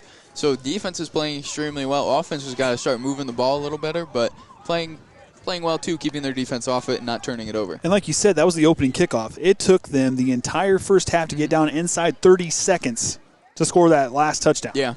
I mean, they went through the entire half without scoring an offensive touchdown. So the defense has played extremely well. They're fresh, but the offense has got to move those chains for Triton. I mean, but then they got to find a way to keep that chain moving, keep their defense fresh, but they got to find a way to get down here to the end zone and put something in. But looking at Pioneer, their game plans worked really well as far as on defense. They've really held their own. They've slowed down Anthony Shue, which has been big, and they've been really getting really good pressure on Cole Shively back there in the pocket, not letting him get too comfortable. On offense, we saw Kaden Hill can be the quarterback for the first couple series, and then Brock Robinson came in. This offense took on a whole different identity, and they've been moving the ball extremely well. Yeah, Robinson runs the ball extremely well when he does, and you saw that a couple times, one on that big play towards the end of the half, and he was running up the middle a little bit. He makes solid cuts, and he's a strong, hard quarterback runner. So he's been playing pretty well since he's came in. Of course, as Orion wanted me to remind everybody that we will be on tomorrow morning, or he'll be on tomorrow morning running the JV. And I won't be commentating, but I'll be screaming. You sure? I could bring 3 kids. Then you wouldn't be commentating. Oh, I wouldn't be commentating. You'd hear me trying to keep 3, like herding cats with those 3 kids. Kaden will be along. He'll take one, I'll take the other, but they'll be whining about wanting to go home about 30 seconds in. So, so the junior high and the JV will play tomorrow at the Trojan Tundra early in the morning. Yeah, JV at 10 and junior high immediately after, I believe. So junior high, I think, is undefeated thus far. I do. Yep. So. And then volleyball's got the Bremen tournament for the varsity, and the junior varsity is going even further away. Central Noble, I believe. Boy. Wow. I watched. They're near Chick-fil-A, though, if they go that way, right? I'm just saying. I've drove by it twice this week, so it's. And I didn't have time to stop. Don told me that I had to watch Addison. Yep. I went to senior night, and she doesn't disappoint me. You sat over there on the other side, so you could have come over and I was not going to commentate. I don't know volleyball very well. But, man, she jumps high. She does. She gets up there. She gets up there. You, when Dawn speaks, you listen. Yeah, right? Yes, sir, I'll be there. There you go. All right, second half getting ready to get underway. Andy O'Hara alongside Trenton Kreft and the Hall of Famer Orion Lemler. We got Kaden Atkins on remote support. Appreciate everybody being flexible with us here tonight by watching the stream on Twitter. Usually we have it on YouTube and IHSA, but unfortunately didn't have enough power to run a full broadcast. And didn't have enough hands to carry it all in here anyway. So, but we made it work. Like Orion was saying, I know he'll be working on it as soon as we get back to the vehicle and getting things underway to hopefully get it uploaded for you tomorrow, and that'll have the scoreboard with it as well. Like I said, we'll do our best to keep you updated here in the second half. As Shue and Workman back to return, as we saw a kick from Solano there at the end of the second quarter, and they went out the back of the end zone. They stepped back a little farther, it looks like, now that they saw how far he can kick. But if you're that group of four there in the middle, don't be afraid. But, hey, I don't know. Could you rule out an onside kick here? I think for Adam Berry, it might be worth being the gamble, try to get a little separation. Nope, he chooses the line drive kick, but we got a flag. That'll be the second one on Pioneer here this evening. I'm writing it down real fast. So legal procedure, that'll back him up. Too bad we can't get the ball at the spot of the foul, but that's okay. Right?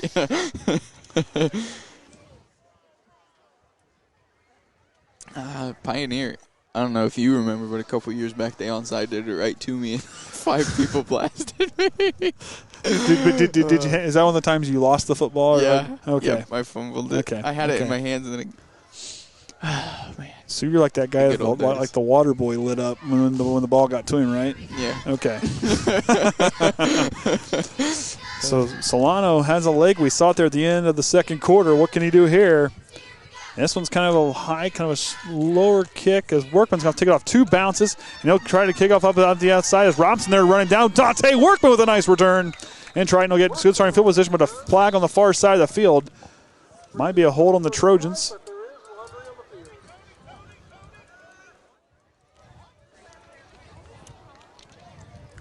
So this will be coming back, I believe, as the head officials got it. They're going to place there for the moment. As the far judge will come and let us know what's going on. I think might be getting a long conversation. They're going to pick it up. So no flag on the play. So Triton will take over from about the 36-yard line. Is where Cole Shively and company will come out. Tucker Worsham, Ethan Howell. Need a big drive to start this opening half off. Get the momentum here early. Josh and Landon Lemler, they're in the middle part of the line with Trenton Conley at the left guard spot. Who's played extremely well this year. Yes, he has. Just kind of thrown in there a little bit. Does a good job on his pull blocks, though. He's a guy who gets out in front, uses that speed. He gets out in front, and he's not afraid to make contact. So a bunch set up there on the far side for Shively. Goes outside, pitches it to Shue. Shue will try to cut up field, try to find some space, and he'll roll forward as Pioneer will contain Beastquake coming out of the backfield. Starting off early, going to the outside like that, and let's see if maybe we go up the middle here and try to get blocks to the second level and kind of play a little bit of smash mouth football, much like Culver did to us last week. So we'll see what happens. Shively gets the play, and he'll relay it. As Solano Tolosa, I think that's Tolosa. Nope, he's in the back. And Solano, he'll take that outside end spot. They'll go to Shue again, but nice job to shoot the gap there. As he'll go forward, he might have got a yard, maybe go back to the line of scrimmage there. As we saw Eli Miller get through there. And Pioneer just doing a great job making sure Anthony Shue's tackled. He bounced off of 2 defenders there and ran into a third one, and then they all just kind of converged on him. They've been doing a great job stopping him on his sweeps because that's where Shue gets most of his yards. So Derek LeGrand, Cody LeGrand, and Oscar Solano, the 3 down linemen there for the Panthers. So defense getting up there, playing up short as Shively rolls outside, gets away from the defender, going to take off. Shively's got him. First down and more for Cole Shively, still on his feet. Cole Shively deep into Panther territory. Nice play there. I lost where the football was, but Cole Shively did a good job navigating there. Trenton, I think he did a great job. Yeah, just kind of took it and ran to the outside there, and I think he kind of caught Pioneer off guard a little bit. You know, Pioneer was a little slow there, kind of developing on defense, and Shively recognized that, and he's got a lot of athleticism. Cole Shively, he's good at a quarterback, but he can run too. Yeah, the linebackers, middle linebackers, especially for Pioneer, looked froze there for a second, like they didn't know what was going on. And next thing you know, Cole Shively's got a first down and more. And that puts them clear deep down in, about to the 31-yard line. As they're driving here, biggest play for the Trojans on offense tonight. Not a bad way to move the ball. Shiley back under center. Takes the snap, goes back to Shu. Shu rumbles forward. Anthony Shu takes off. And another first down for the Trojans on back-to-back plays. Trojans looking good here in this opening drive, giving us a little bit of momentum and hopefully carry that into the end zone here. So back-to-back first downs on 2 plays as Triton flexing their muscles here. As they're now in the red zone on the Panther 14-yard line. You're not going to be able to contain Anthony Shu all game. He's going to have outbursts like that where he goes for 15 yards or so. Shively back under center.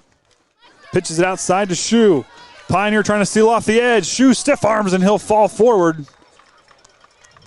Once again, another toss where that's kind of our bread and butter to Anthony, and Pioneer just all over the tosses on either side here tonight. And they do a good job. They do a good job really sealing off the edge. I mean, you saw guys get out there. I mean, you saw Solano get there out there. He was a down lineman. You see these guys really pull well and get to that football. They fly to the football extremely well. Yep. These DNs, they don't give up on plays either. You see them running sideline to sideline trying to tackle them. Take down Anthony Shu or Cole Shively. Very well conditioned. The lumberjack, the lone back in the backfield. Anthony Shu over there in that wing back spot with 2 wide receivers split to the left, and Evan Browse, the tight end here near side. Goes to Riley Wood, and Riley Wood goes forward. The lumberjack on the carry. Wood up the middle. I'll bring up third down about 8. Brings up a 3rd and 7. Maybe look for, on the far side here, maybe a bubble pass to Amari Snyder. He had a couple good runs when we were tossing it to him like that, giving him room to work. So 3rd down and 7, not 7 down and 8. That's a new one. Shiley back under center. Rolling left. Keeps it himself. LeGrand broke free, and Shively goes forward. Is he going to have enough for a first down? It looks good from here. And we got a flag on the play here in the backfield. I think it's going to be a hold on the Trojans, and it is. The Pioneer defender really ripped his undershirt. I don't think that's his jersey. I'm zooming in. You got a piece of it. It's missing. Well, different dirty laundry on the field. That one wasn't yellow, though. So this one will come back. Need Kenny to make a Tide joke. We haven't said anything about Tide here today. Well, I try to save those for Kenny. Hey, we're just trying to help. Trying to help him out with ideas here. Kenny went skeet shooting today. Yeah, that's right. He went skeet shooting. You sure he could hear us, though? Right now? I mean, I don't think he'd hear us, though, after all the shooting. I don't know if he could. Holland will work in the slot. 3rd down and 15. Here comes the pressure. Shively throws a fastball, and Irvine couldn't quite get to it. That was actually a pretty solid pass right there in between 2 defenders. And 4th down coming up. They are in range for Shively, and that's what they're going to do. Triton going to elect to kick it here. From the 20-yard line, it'll be about a 30-yard field goal. Try to get any points on the board you can here because it's tough to score against these Panthers. 27-yard field goal here for Cole Shive as he lines it up. Irvine to hold. Brookins on the snap. Snap's good, holds down. Shively drives, but blocked by Pioneer. Play's not dead, and Pioneer's going to take it all the way down to the other end of the field there as Owen Miller is going to pick up the blocked punt, and Pioneer punches it in. As Triton stopped on the play thinking it was like an extra point where it is blown dead, but that's a live ball. It blocked. They can take off and go. Yeah. Got to land on that. Just got to be aware. And they took that one 70 yards to the house as Pioneer goes up 3 scores.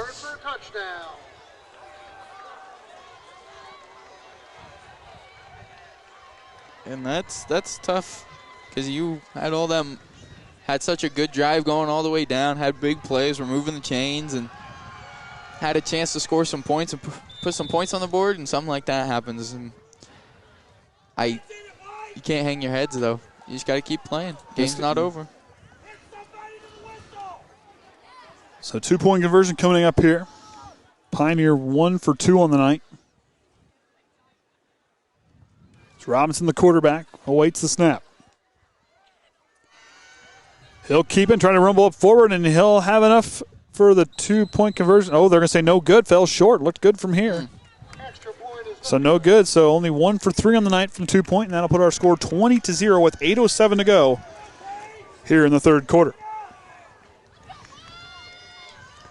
And offenses just got to come back out and do what they did, moving the chains, getting good blocks, not going down easy. It's tough to see the drive end that way, though. You know, and you can't drop your head on that on the block kick. On the block kick, you know that. I think that was a good thing to go for it. I mean, that's definitely within range for Cole Shively, but unfortunately, the line just couldn't quite keep that Pioneer defense, who's shown all night they can get through the line pretty handily, and they got their hands up in time and blocked that one. And you know, unfortunately, that's what happens. Yeah, that's tough. Good penetration though by Pioneer. You know, I'll say this though: the Trojan faithful really traveled well down here tonight. Royal Center, yeah. It's not a hop and skip away. No, it is hop and skip, a couple cartwheels and a couple somersaults, and you show up in a backflip, and you're there. Couple tractors on the road, couple bikers. Yeah. And slow people who don't realize that the speed limit is 55, not 35. I complained once or twice. But hey, I shaved off 4 minutes.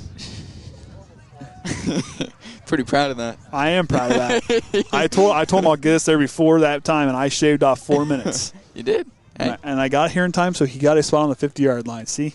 That's all that matters. The man van came through again. So Triton's going to stack up their returners back there in the back.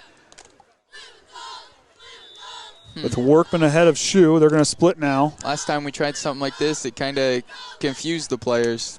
And Shu's going to take the one hop, but it's going to take a Triton bounce, and Shu's going to pick it up and try to run with it, but he's going to get stopped about the 20-yard line. Had like a backspin on that ball, it almost looked like, as it went back about 5 yards, and Shu wasn't expecting that.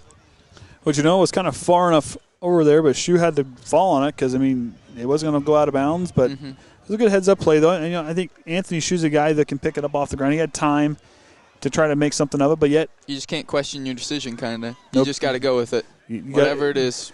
As another color commentator that we've had has said in the past, if you're going to mess up, do it 100 mile an hour. Don't go halfway. You got to go full throttle. If you're gonna make your decision, go full throttle. Tucker Worsham to Boken here on the near side with Howell on the far side. And Evan Browse lined up next to Worsham. As Anthony Shu trying to find a lane to roll through, but Pioneer closes the gap. Yet again on the talented sophomore runner. Looked like he had blockers ahead of him, but they didn't quite find any Pioneer people to block, I guess, there. And linebackers kind of flowed in behind him and made the tackle there.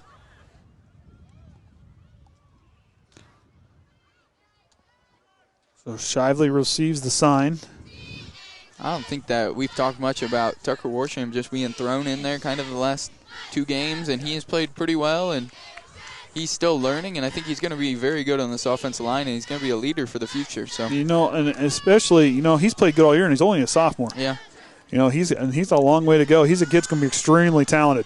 Shu cutting up field, still going forward, and we'll get a late flag on the play. A late flag after the play looked like it was over. Not sure what it's on. It was thrown by the head official, but a personal foul against Pioneer. And that all should move the Trojans close. I think it should be an automatic first down, isn't it? I was about to say automatic, I think. You know, we were talking about Kenny's hearing after his skeet shooting. I want to know what his shoulder's going to feel like. Oh, it'll be okay. It'll be okay. That's what we did when you guys were playing Caston that I couldn't call from the skeet shooting range. There was some pretty good shooting going on, though, that morning, too. That was not quite basketball, in Bourbon. Yeah. It wasn't in Bourbon, but there was still some pretty good shooting going on that morning. You know, my brother did me I will give Jesse a good shout out here. He did do me a favor. He told me he put a special choke on it so I won't miss. And here I went through most of the entire morning just getting every single one. Like, hey, this is pretty easy. And then about halfway through, Jesse goes, I didn't put a special choke on that, right? I'm like, then I started missing. So then I started thinking about it. Shively now under center, takes the snap on first down, goes back to Shu, and Shu will go forward for a few yards. And that's the thing. You're getting positive yards. You're not going backwards. That's a big deal. And you're not turning over the ball. That's a big deal. And you're eating up clock, making sure that your defense isn't on the field. And you're keeping that Pioneer defense on the field. That to me is the big stat right there. Yeah, that's not going to translate to the scoreboard, but you're keeping a very potent offense off the field. I think that's a big win right there in itself. And speaking about our defense, they've only allowed one score. They've only allowed 8 of these 20 points. So they've been playing extremely well against this, like you said, potent Pioneer offense. 6.5 to go here in the third quarter as Shively goes under center. 2nd down and 7 now.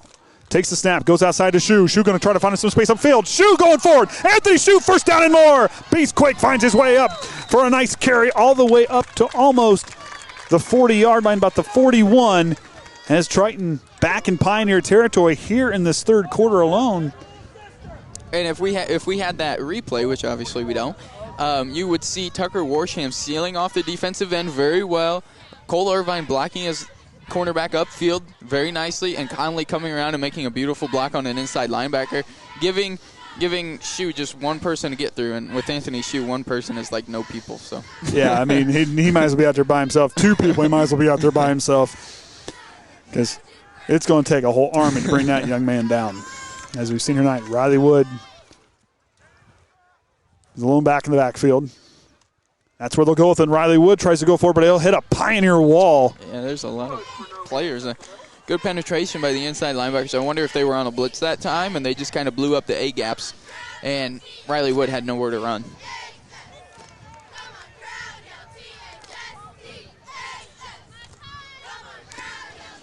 So Riley Wood handling the fullback duties here tonight. The Lumberjack can hold his own. That 2nd down and 10. But clamped on the ball, but Pioneer, we're not giving enough credit to how well they're filling the gaps here. Mm-hmm. Yeah, they've been playing extremely well on the defensive end, filling in gaps, flowing to the ball, and gang tackling. Shively now back under center, takes the snap, goes back, going to roll left. Now here comes the pressure as it's Miller, and Miller will bring him down from all over it that time. We've done that a couple times. It's worked pretty well. Cole Shively getting the outside edge and them not expecting it, but there Miller's just all over it and tracks him down. He does a good job. I mean, as far as Miller in that play there, he really got away from his defender. He was kind of blocked pretty good, but he had to make a pretty nice move with those hands. Like I said, Pioneers hand fighting along the line is some of the best you'll ever see, and they're extremely good at it. And sitting there and watching how Miller got himself freed up and got to the outside, that was extremely impressive. Yeah, their defensive line is, like you said, one of the best in the conference. And even though they're running a 3 front, you still see them getting penetration all the time. Cole Shively comes back. Here comes the pressure. Shively is going to get brought down. Good job at keeping a hold of the ball, though. Yeah, held right on to as he was hit hard by Logan Smith and Derek LeGrand. As they had a beat on him, they got right through that line in a hurry. And here comes the punt team. As that'll send Kaden Hill back to return. After a big drive that we had the previous series, coming back out and having a drive not so good, doesn't mean that you can get down on yourselves. You're still a very good football team, and you can move these chains, and you can get yards and scores on these guys. You can't be afraid of them. So Shively back to kick. So he'll be back around his own 35-yard line. High kick as he pushes it here towards the sideline, which is extremely smart. So it'll go out maybe about the 36, 35-yard line, but I think they're going to mark him at the 38. They took a couple steps forward. So that's where Brock Robinson, who took over on the third series, will lead his offense out there. Even though we had that blocked field goal attempt to return for that TD, we've kept their offense off the field for a long time, which is like we said, this potent offense. They can make big plays and score very quickly on you. So good to see that they only have 3:40 left on this third quarter here. And this is the first time their offense has been out here in the third quarter. Am I right? Yeah. That's what I thought. We had 2 very long drives. Eating clock. Robinson out of the shotgun. 1st and 10 from his own 39. Toloza goes in motion. He'll get on the sweep. He'll cut upfield. He's got a blocker. Toloza gets that. And a nice carry, about 5 yards on the carry. 3-yard gain. It's so hard to tell sitting over here versus being up in the press box. Yeah, it actually really is. You don't have the replay screen. Well, and I don't have replay, but still, you're not up high enough to where you can see the yard markers and kind of how far they can go. The lines are very light. Everybody else notices that too, right? Yeah. Okay, so it's not because I'm saying even though eagle eye. I mean, it's I'm looking for those little blocks on the sideline, but over here on our side, they're there, but they're so not quite where they need to be. Yeah. Robinson sends Tolosa in motion. Patient, and Robinson's now going to run it. He'll go forward. He'll get stopped in a hurry as the Triton front comes up big, and the lumberjack in there to clog it up for him. And it's also kind of hard to see the numbers on the far side. Maybe not for you because you're eagle eye, but for me. And I think it's a 3rd down and 5, so they only got 2 yards on the carry there. But Triton, that was a good push up front, but like we said, and Pioneer, this could be 4-down territory for them. If they can get it close here on 3rd down, I would assume that knowing Pioneer, they would most likely go for it. Tolosa in motion. Mishandled snap as Robinson's going to go back and fall as Triton was right there. Smart play by Robinson to kind of corral the bad snap. That's happened quite a few times here tonight, and it's weird to say the least because normally it's not like that. Normally the snaps are pretty well, and the plays I think crisp, that's the second bad snap they've kind of had to handle tonight. I think it's more than that. 2nd or 3rd, something like that. Yeah. It's not 5. Yeah. I know that. It's not 5. It's 2 or 3. Yeah, it's been quite a few. So the talented return man Dante Workman back to receive. Dylan Odom's kick. Workman done a very good job being patient tonight. As Odom, the window is back as it's kind of starting to die down just a little bit. Maybe Browse can get a paw on this. Nope. High kick. Workman's going to take it on the catch. Workman cuts up left. He gets away from Hill. Workman with a nice carry, and he'll get up forward. He went side to side, but he really made that defense come to him. Mm-hmm. But he did a good job right there. You saw him catch that ball with the concentration because there was pressure coming down. He didn't panic. He got hurt. He's limping. Workman. So hope he's okay. But, we saw Dante take a hard hit against Bremen, but yet he popped right back up. And Dante's a tough dude. Let me tell you, he is tough. We haven't seen many fair catches from him, though. He's not scared. No, even though those people are pretty close to him, he just takes it and goes. But you saw him there be patient because Robinson was down there on the coverage. And then you saw Kaden Hill, who's probably one of the fastest guys on their team, came right up there in a hurry as well. Mm-hmm. And he got away from him. We're going to get a flag on the play. Probably only be on the Trojans here in a legal procedure, I believe, as the near side judge called it. Can't quite see what it is yet. But, yep, illegal procedure on the Trojans. Do they have pretzels at Wings? They got pretzel bites. Oh, I see all these people with pretzels around me. I'm really starting to. Oh, boy. They're open to midnight. So there you go. So you gonna work on uploading this thing? I got to go home and roast still too. Oh yeah, you got to go do that. I haven't gotten back into the workout stuff yet, so we're being patient there. The new job, I move around enough, so I don't have to push myself. You don't have to work out after work. No, we don't have to do that. I work at work. I work out at work. Well, let's rephrase that. So 1st down now and 15. Following the penalty. That last play, it looked like we were going to do another bubble screen out to Amari, and it had it well set up because Cole's been blocking pretty well on number 3 all night. So see if we can. And Shu can't quite get traction as he lost his footing there. 1:20 to go here in the 3rd quarter. The only thing to bring down Trace is Trace himself. Or Anthony is Anthony himself. Yeah, true. So lost a yard on the carry there. 2nd down and 16 from their own 35. Hit 37 up there a moment ago. I was like, well, I didn't lose 2. So 2nd down and 16. As Shively now inside a minute to go. 10 seconds on the play clock. Pitches it outside to Shu. Shu trying to find some space. Shu cuts upfield. Anthony Shu gets a nice carry, but excellent job there. I believe that was number 54, Martinez. To really swarm to the ball carrier. But that was a great read by Cole Shively. He He took his time, kind of got his pitch where he needed it to be, saw the defender or D end was coming towards him, so he pitched it on perfect timing. He had room to run, just great play there on the defensive end. Excuse me, scratch that. That was LeGrand. I saw a 4, but I thought it was 54. I thought it was 54 too. I don't think so. Eh. Shively to throw, throws a rocket over to Mari, and Mari dropped it. That would have been a first down. Mari had to kind of come back to it. That was a really quick hitter, and he was open, just couldn't quite corral it in. That would have been a first down. So 7.9 seconds to go here in the third quarter. As the play clock's at 20, as the punt team will roll out. As they're going to change up the return man, they're going to put Brock Robinson back to return. Let's see if they're going to tie Shively to kick back there to him. See if we can give Shively a little more time to kick here. They've been getting pretty good pressure on him all night. Snaps high, Shively corrals it. He'll get it up, and a high booming kick. Oh. As Irvine will go right up there as Robinson calls for the fair catch, as it'll stop at the 30-yard line with 6.3 to go here in the third quarter. Colt Irvine with some excellent coverage there. But Shively, one thing, and you can't quite appreciate this enough, is how well he punts the ball. Mm-hmm. You know, he gets a lot of air underneath those kicks, and and I can't tell you how awesome that is to see, because that gives your guys a chance to return the football. Well, that'll do it for the third quarter. Pioneer scores, and that puts our score 20-0 going into the fourth quarter. And we'll be right back right here on the Triton Trojan Sports Network.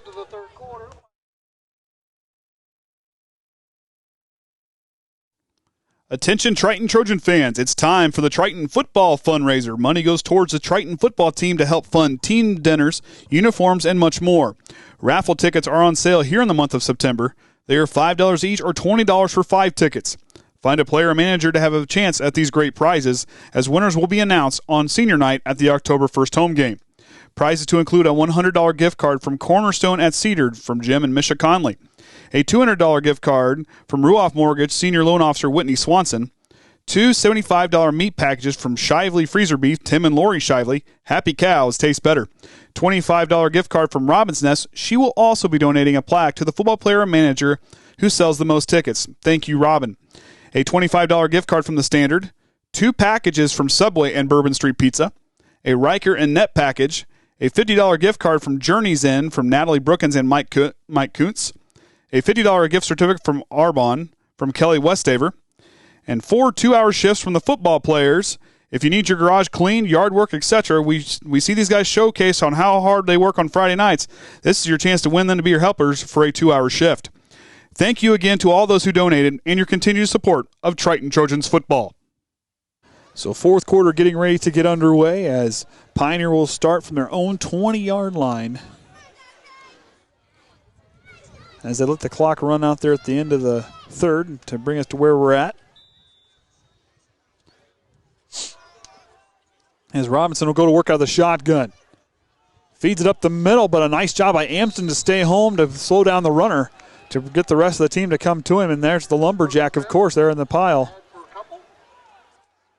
I think Dante Workman was even up in there on that tackle.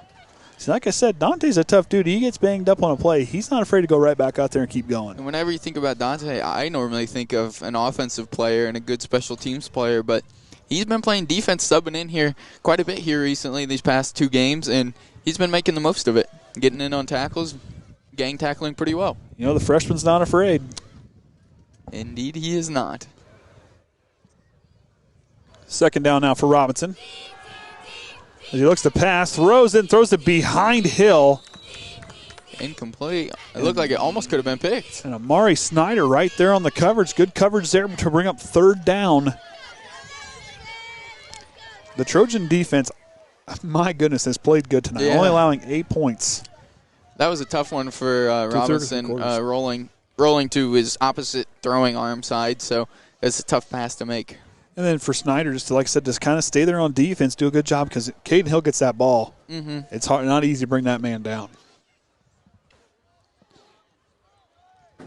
Robinson now goes back to work. 5 seconds on the play clock. Mishandled snap again. He'll hang on to it, but yet he's going to get some positive yards. He's still on his feet. He's dragging Amari Snyder. That was a broken play because of the snap. And he got a first down on it. Yeah, all our linebackers were rolling with the guards because the guards were pulling, so our linebackers were following them, and the broken play actually kind of set them up nicely to go to the opposite side. Good heads-up play to just grab it and take off with it. But Amari with the effort, I mean, he had to hang on. I mean, he held on for someone to come out, and Brock Robinson usually plays fullback. Was listed as a fullback, I think, as far as huddle, they had him listed. But yet the quarterback playing extremely well here. He'll go forward, another quarterback here, but Triton's defensive line brings him down, and Cunningham was in there. And I believe Anthony Shue also in there. I think Trey Shue even in there on that one. But Triton right there, nice step up there to kind of seal off that gap with 10.5 to go here in the fourth quarter. 2nd down and 7 coming up. The wind has not let down. It has not. No, it hasn't. I think they were calling from storms, or not storms, rain later tonight. About midnight, I believe. Robinson back to work. Takes the snap, bobbles it again, but get enough time to give it to Logan Smith, who gets stopped in Triton. The defense, every single Trojan player was where that football was at. They're doing a very good job corralling the ball, getting to it, and tackling once defensive, again. A guy who likes defensive ball games right there is what I want to see from my defense. They were all right where the ball was at. There wasn't one player standing there watching. They were all right there, make sure he wasn't going any further. And Coach Whitaker's mentality, he's really going to like that. That's how he is. You don't stop until the ball is on the ground and you hear the whistle. 3rd down, I believe 7 to go. Zone 35, 15 seconds left on the play clock, 9.5 to go. Sweet will shift out here to the near side. Shively will follow him. Robinson keeps a hold of it. He'll go forward, but in there to bring him down. Riley Wood, I believe. Is it? No, I believe that would be. That's Landon Lemler gets in there and brings him down. Nice job by him to blanket him, to get there and get a hold of him. As 4th down coming up, and they'll send on the punt team as Dylan Odom back to kick now for the Panthers with 4th down and 5 to coming up here.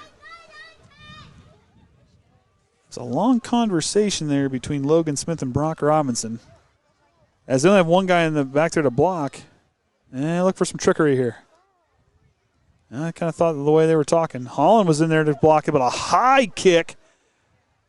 And Workman loses it, but he gets to corrals it, tries to bounce outside with it. Workman finding some space at the sideline. He'll get pushed out of bounds by the Panthers. Bobbled that one a little, but recovered himself, composed himself, and made a good run out of it. 36-yard line, Triton takes over. A good coverage there as the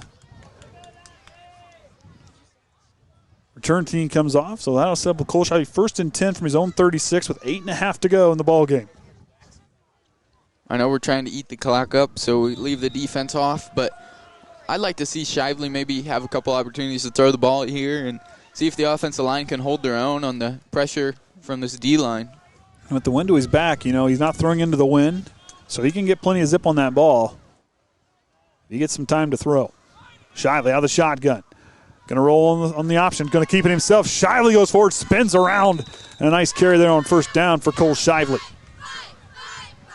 And Cole Shively played probably one of his best games that he's played all season last week versus Culver. He had 3 touchdowns, 100 and some yards passing, and Cole Irvine on the connection for all 3 of those touchdowns. They looked very good last week in the air, so I'd like to see him toss the ball a little, personally.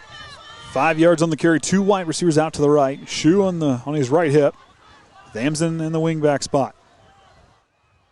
Shively's going to keep it. It makes a man miss an open field. 2-man miss. Shively still on his feet, trying to go upfield, but he'll go side to side. He tries to get away, and 3rd down and about 2 coming up. That was a nice play. Made 2 men miss there in the middle. He got close to the 1st down, but they're going to mark him short. I thought he stopped closer than that because of forward progress, but they ruled him back about 2 yards passes forward progress. So third down, about 3. 3.5, according to the PA announcer. Did we take any cheer block to Culver last week? Yeah, we did. We had some over there. Okay, well, we don't have any here, do we? And a flag on the play and an illegal procedure on the Trojans. And that'll move them back, so it'll make third down a little more difficult to deal with here with 7:05 to go in the ball game. And back-to-back penalties for the Trojans that we were going to throw bubble passes onto Amari. So you got to think he's disappointed.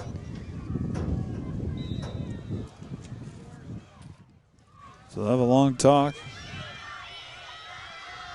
Student section, that's what I meant. Was there any students? Well, there were students there. Yeah, there were students. Had a couple rows. And Eunice takes a timeout now with 6:54 to go in the fourth quarter. Andy O'Hara alongside Trenton Kreft and the Hall of Famer Orion Lemler. We got Kaden on tech support. Of course, we said there's some action tomorrow morning with the junior high and the JV football starting at 10 at the Trojan Tundra back in Bourbon. We'll have that on YouTube. And then the Bremen tournaments tomorrow with the varsity, and then the junior varsity going over to Central Noble to play in a tournament. And cross country is at the Culver Military Invite. Yeah. And the junior high. Big sports day cross tomorrow. country. Yep. Oh, I'm missing those cheerleaders. Culver plays Culver Military tonight, don't they? Correct? No, excuse me. That was Judson plays Culver Military tonight. Judson. Of course, Triton's final home game will be a week from tonight back in Bourbon for senior night, as it'll be the final home game of the 2021 season for the Trojans. And I looked up, just to put your mind at ease there, Orion, that Anderson Prep, or that Anderson Prep, whatever that deal was. Oh, yeah. They have no record and no schedule, so I don't think we're going to have to worry about going to Anderson. Right. So I saw that. I thought I'd make you guys feel a little bit better. We still have a long drive, but not clear down to Anderson. So they're IHSA eligible, but not have a team? There's no schedule and nothing on there. Shively trying to let it fly and overshoots. There's here, but out of bounds. Pressure from the ends coming for Pioneer there, and Shively didn't quite have enough time, I don't think, to set his feet exactly how he wanted, and tossed that bar just a little too far out of Amari Snyder's reach. But Bo Mersch was there, as he had a kind of a play on it as well, kind of playing center field, was really doing a good job over the top to prevent Amari from going anywhere, but nice coverage on the play by Pioneer. As this is their second of a 3-game homestand where they'll host Knox next week. And Triton will go into their final home game with 2 away, with Knox and Winnemac to close out the schedule following Judson. And then sectionals is right after that. Football season's flown by. It really has, hasn't it? Winnemac currently leads Culver 28-0 with 2:43 remaining in the game. Flag on the Trojans.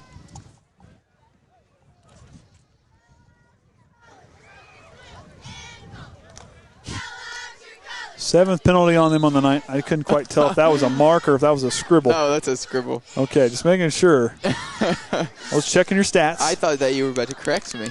I wasn't going to correct nothing. High snap. Shively's got to corral it. He's going to try to get it away and just does. Nice job by Shively on the effort there. Now on a roll forward. Good one. And that was an impromptu punt. Give that man that was an some credit acrobatic there. catch. I mean, he had to go up, twist, and he had to 180 that thing and try to get rid of it with some serious pressure coming down the barrel. Wow. That was a fast kick.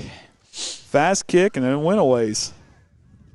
At halftime, LaVille 7, Knox 0. That was 17 minutes ago. It's a low-scoring game up there. LaVille Over likes there. those low-scoring games. It's at LaVille. I think you said that.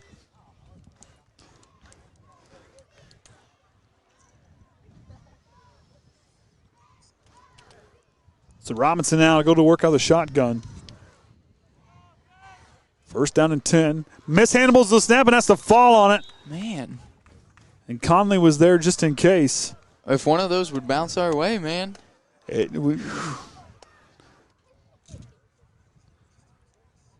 They've had a couple of those that if they bounce the opposite way, we'd have pretty good field position.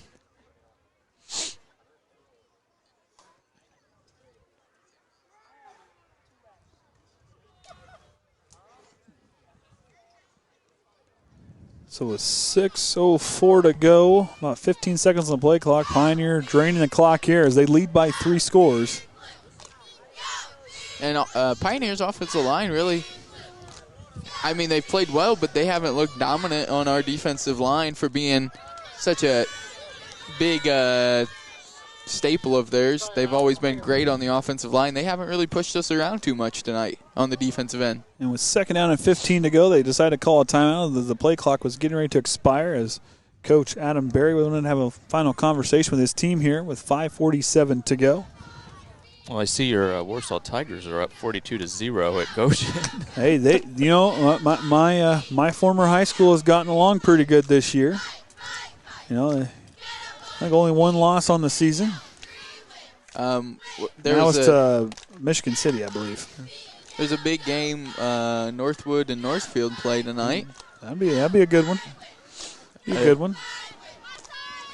Northfield. So big games in the NLC over there, over that direction. Northfield got upset by Tippy Valley, but Northwood is kind of on the uptick this year, so that should probably be a good one. You know, Tippecanoe Valley, let me tell you, they are extremely good. Yeah. Extremely good football team. Extremely good. Those guys look for them to make a deep run this year. You know what? I always like calling games up at Northfield, though. You know, you're right there, and Doss Essinghouse was right across the road.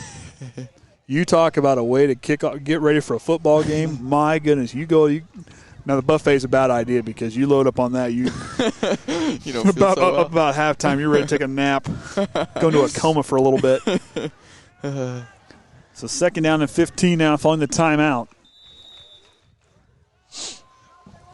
Robinson sends Mersh in motion. Say that 3 times fast. Robinson goes forward. Yeah, he might have got a few yards there on the play. It's 3rd down and long coming up. Hey, you haven't bragged about how you beat me with the sweatshirt tonight. I did. I forgot all about that. I gave you a little reminder. I made it 5. I made it 5 minutes past. I watched on the clock. I made it 5 minutes, but it wasn't much longer after that. Yeah, I'm putting mine on too. Yeah, but I don't want to let you guys feel left out, or I don't want to feel left out of the group here. Well, you're kind of the manliest man. I think you stamped it. Well, hey, you know, Orion's got a tough job with her because he's standing up the entire time, so he needs to have proof. He needs to have props. But that's true.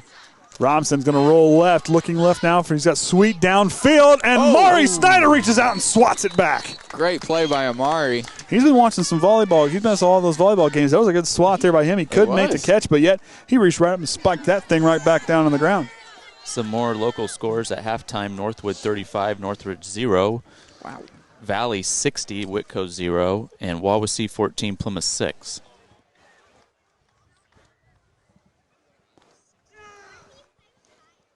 Let's see if Triton can stand tall here in these last 5 minutes. So 5 minutes to go here. As Odom back to kick. Triton forcing them to kick a lot here tonight. Yeah. So Odom wins a high kick. As Workman lets it take a roll.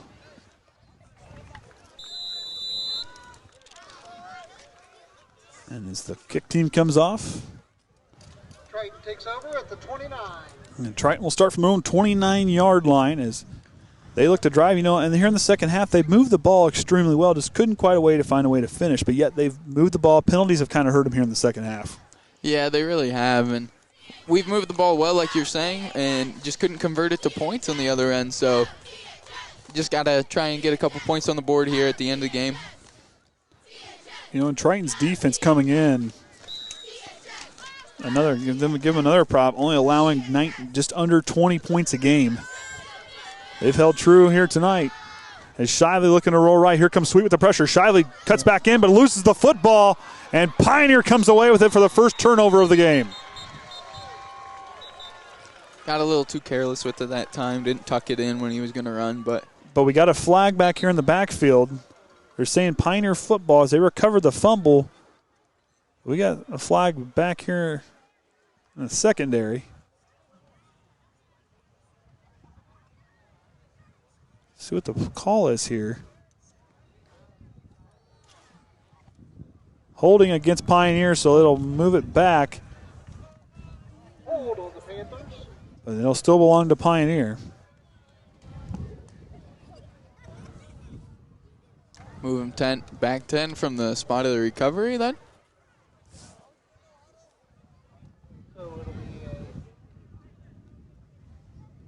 The offense is staying out there, so. Maybe. It looks like the offense is staying out there. Irvine's going to get the play from Eunice. Okay. Yeah, looks okay, like looks like the offense stays out there. So we continue to have no turnovers on the Really? night. So Triton keeps a hold because it was enough for a first down on the hold. So it must have been a defensive holding and not a holding following the fumble. So big break for the Trojans there as they get a second chance against this Pioneer defense. Pioneer would have been close to the end zone, so that's helpful to say the least for the Trojans. Oh, we just lost the scoreboard. Okay, it's back. Okay, we're good. We're good. I went dark over there for a moment. Shively on the keeper, going to pitch it outside to Shu. Shu trying to roll forward, switches the ball with a stiff arm, and they got pushed out of bounds. In there, ooh. LeGrand and Robinson out pushing. He's fine. To the sideline. It's all right. Don't worry about him. That's one tough nose runner. Those cheerleaders wanted nothing to do with catching him. I'll tell you what. I think I see a dent in the bleacher, though, where he hit it. I'm just saying, that bench is going to feel him tomorrow. Trevor will get him stopped. Hey, Trevor was making sure he was good. Trevor's got it. Trevor was probably scared. Everyone kind of parted, and then all of a sudden Anthony's shoes running at him. Been there before. Yeah. Shiva now the shotgun. 2 wide receivers to his right. Goes back to throw. Drops it down to Snyder. Snyder gets some space. Ari Snyder trying to go, but he'll get brought down from behind there by Owen Miller, number 67. Owen Miller's been everywhere. He's been making stops pretty much every other play. For a guy playing very well. 6 foot, 186 pounds, roams the field pretty well. But like this Pioneer team, not a team that's going to blow you away with their size. Yeah. But a team that plays very sound, very fundamental. Shively goes back to throw, dumps it across, and it's tipped and intercepted by Caleb Sweet. Wow. That was good concentration as Shively tried to float it over top of him. He reached up there, tipped it, kept his concentration, and intercepted it. Just the first turnover here tonight, though, for the Trojans. So they've been taking pretty good care of the ball other than that pass right there that just got tipped up, and then fortunately he caught it. So 4:09 to go. As you know, you look up there, Triton really has only given up 12 points, free points. 8 of those had to be earned. So, the Trojans with a valiant effort here. 4:09 to go. The defense playing extremely well. Robinson on the shotgun, sends Mersh in motion. And that's where he'll go with a sweep play. As they try to get out to get him, Workman tried to push his guy, or Shively did rather, and they get him brought down to have enough for a first down, I believe. 11 yards on the carry. And the chain gang will change positions and move down 10 yards. 11 yards. 2 big plays have really hurt the Trojans here tonight. Obviously, that blocked punt earlier in this earlier in the third quarter, and then the big opening drive kickoff. Other than that, we've played pretty well on both sides of the football. So Pioneer looking to find their second home win of the season. Unfortunately, this team had a rough go to start off the season. 2 losses back-to-back. As they'll fake it and they'll counter, go right back to Mersh. Mersh on his feet, and he's still going. Mersh is going to punch it in from 31 yards out. And Pioneer back finds pay dirt. How far is that? 31 yards. 31. With 3:53 to go in the ball game. Pioneer scores their second offensive touchdown of the ball game.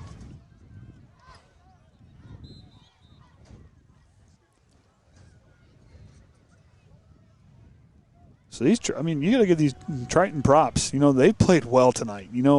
This game's prediction, it was 28-17, I do believe, coming to this one. The offense couldn't quite get going, but the defense handled their own tonight, I think.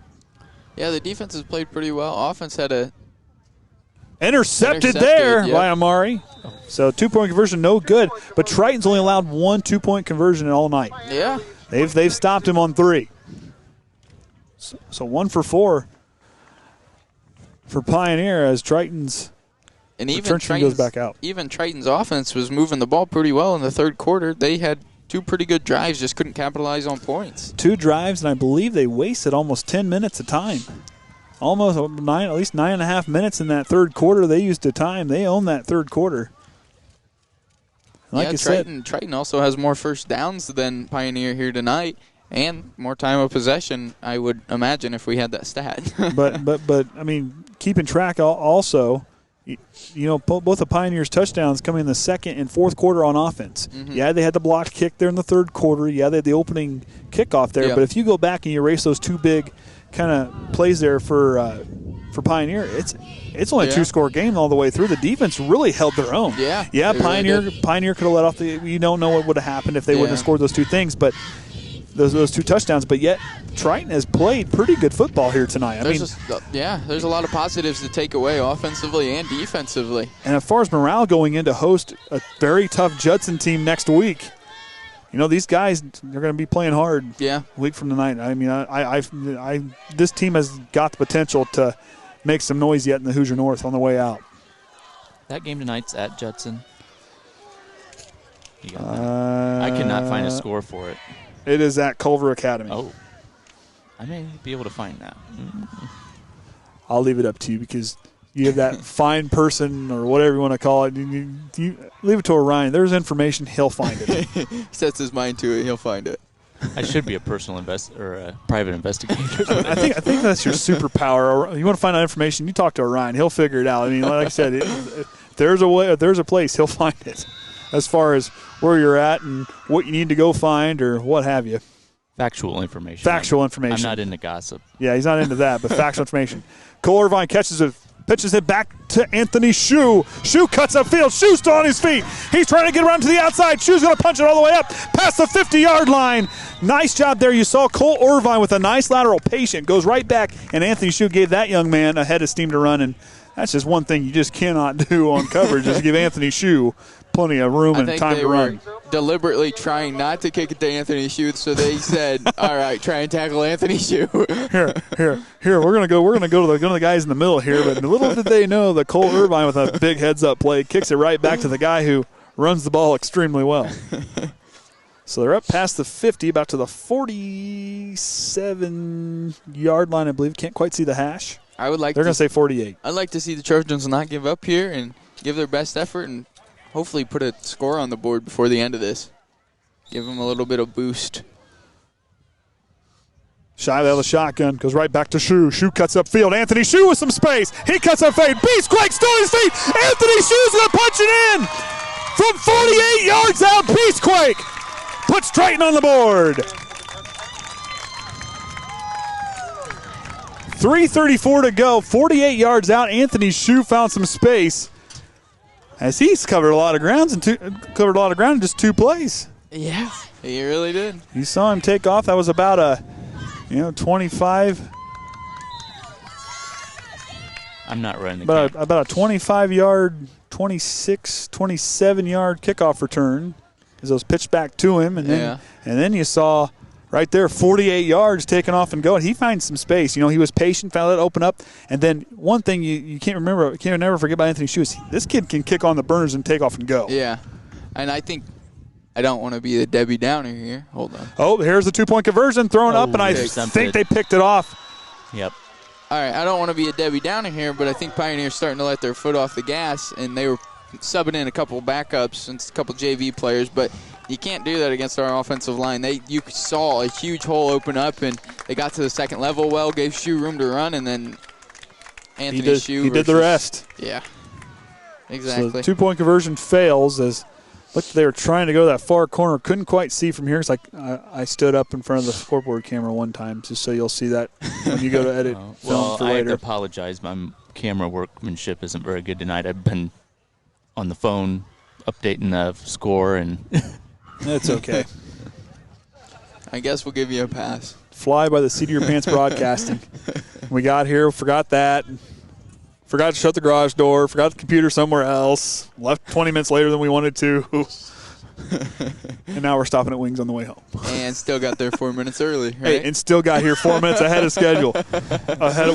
Not quite the schedule we wanted it to be, but we were still 4 minutes ahead of what we were going to be. We had just enough time to set up.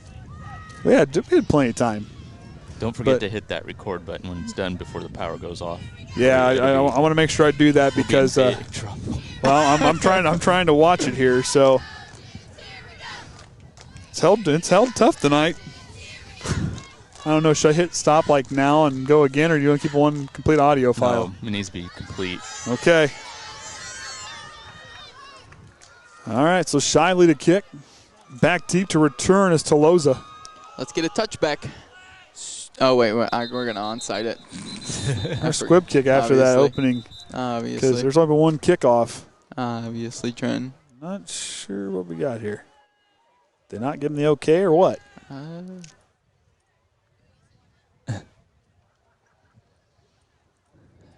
don't see any flags.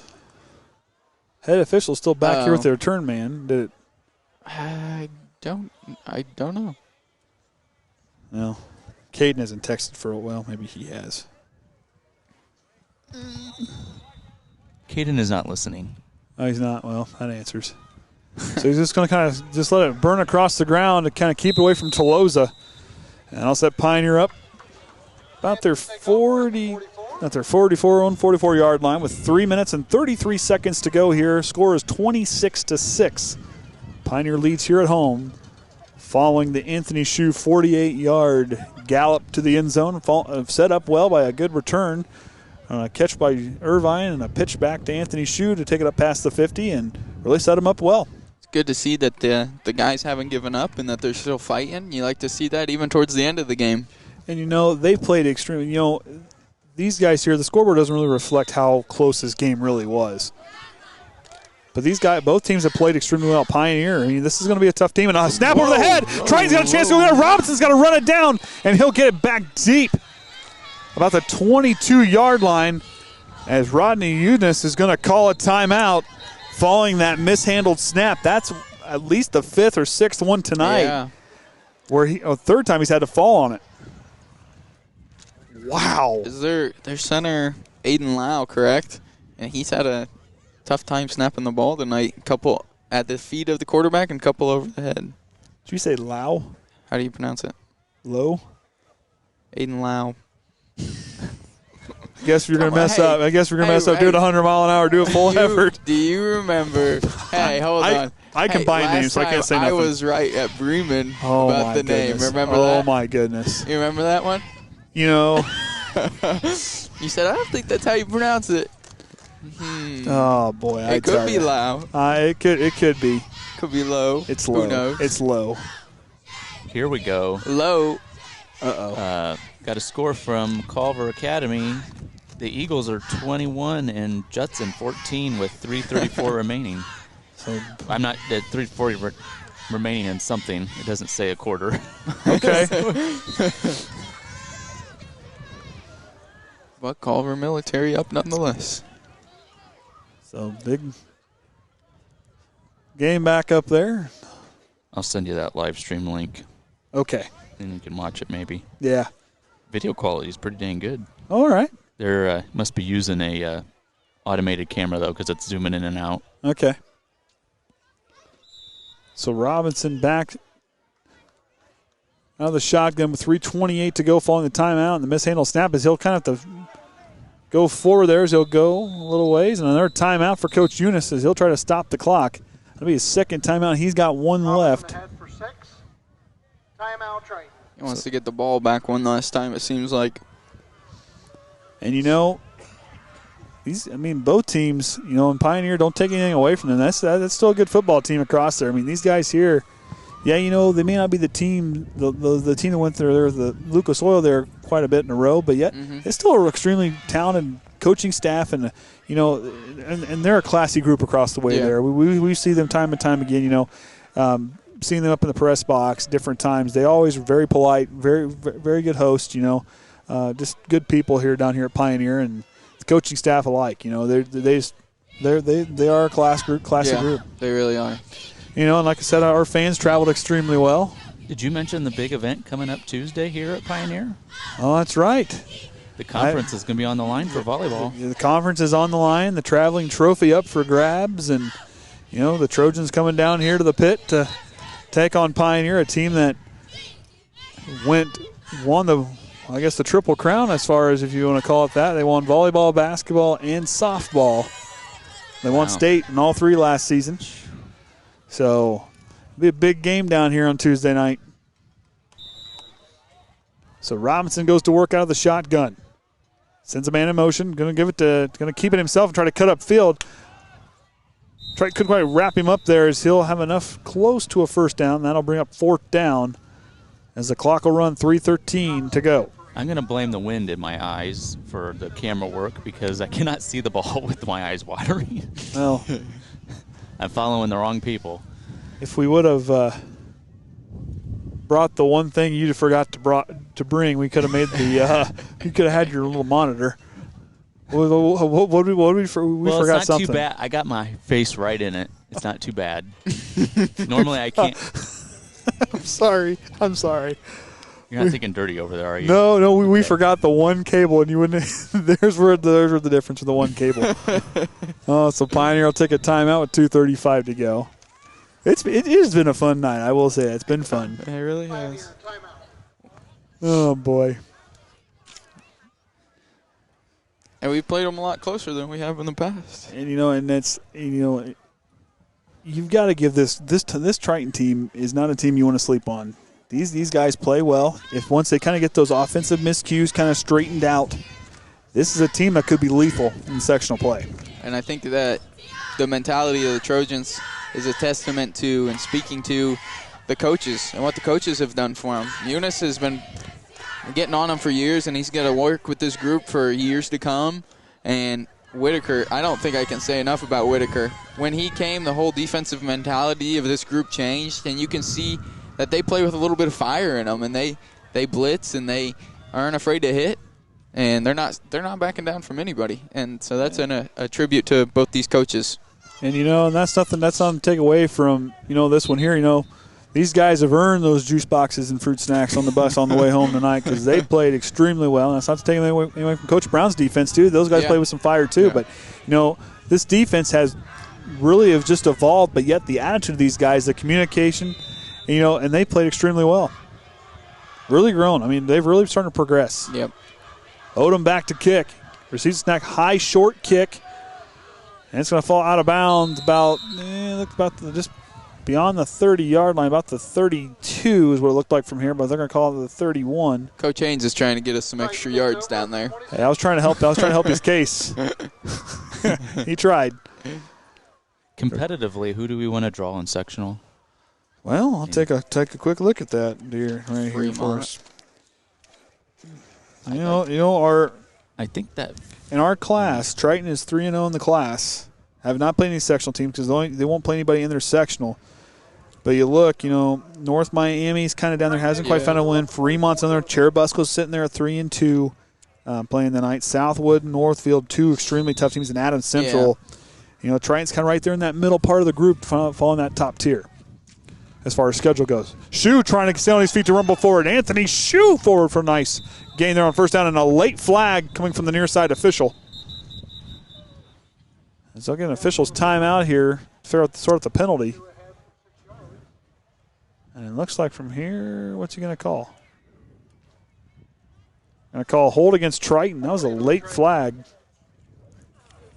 And then I'll mark off the run. And as for the Trojans tonight, like I said, the penalties have hurt them more than anything. But yet, as far as on the offensive side, but yet they found ways to move the ball. They just got to clean up those penalties a little bit. Yeah, 8 total penalties tonight versus Pioneers just 3. So need to definitely clean it up a little bit on the offensive end is where most of the penalties have come from, on holding and illegal formations, false starts. So clean that up a little bit and get ready for next week.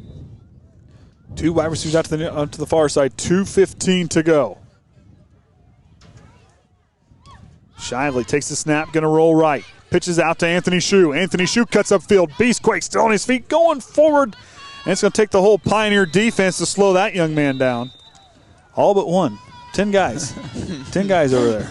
All but one.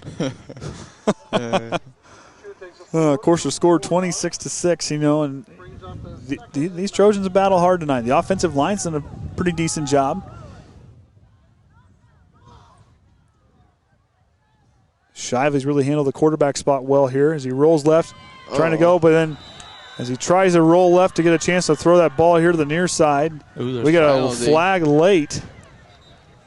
And I was about to say the one thing the offensive line needs to clean up is their pass blocking. They've done a pretty decent job run blocking, but pass blocking, they're not giving Shively near enough time to toss the ball. I don't know what we're going to call here. He tried to mark intentional grounding, but he didn't throw the ball. No, he didn't. He did not. That was the one signal he gave to the head official. See what this penalty's on. That was a late flag. Shively was on the ground. It's against Pioneer. Was it roughing the passer or hitting him late? Or? I mean, I don't think he was on the really ground and he didn't throw the ball, so it wouldn't be late. Looked clean. They're going to mark it off. What? Let's see. I don't think the PA announcers even said what the penalty was on. Did they motion anything? I couldn't quite see it from here. I've been watching that official the whole time. Okay. So here we go. 2nd down and 9, minute and a half to go in the ball game. Now the official's having a conversation with Cole Shively.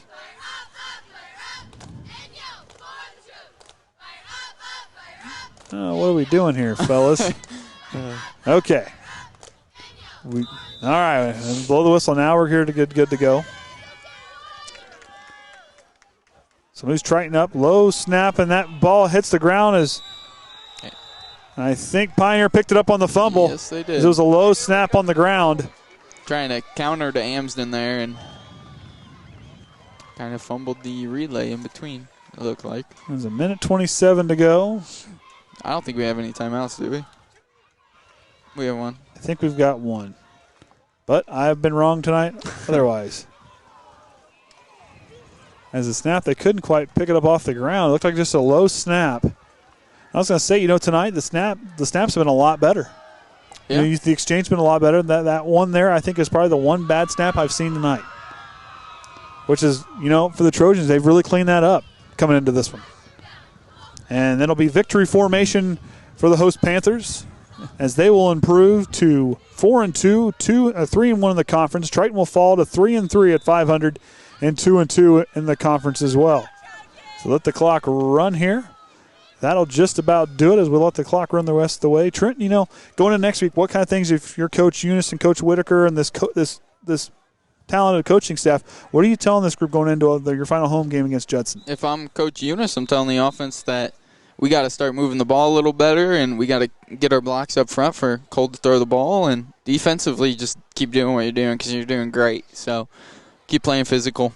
Get ready for next week because that's going to be a physical game. Come prepared. But then, you sat here, you held with a team that no one else has really ever held with that we've always struggled holding against, You made them earn it. I was talking to Kaden today, about different things, and it kind of reminds me of something like my dad always said, you may not, for us, which was showing livestock, which, you may not have the most expensive animal or anything like that, but yet the big boys who have that name, go make them sweat. Go make them earn it, and Triton made them earn it tonight, and that's the one thing. They never backed down. They didn't quit.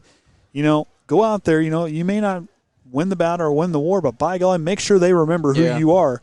And Triton, I think, here tonight has left an impression on Pioneer, really making a statement, especially in the Hoosier North. They're making a statement for them in their case for sectionals.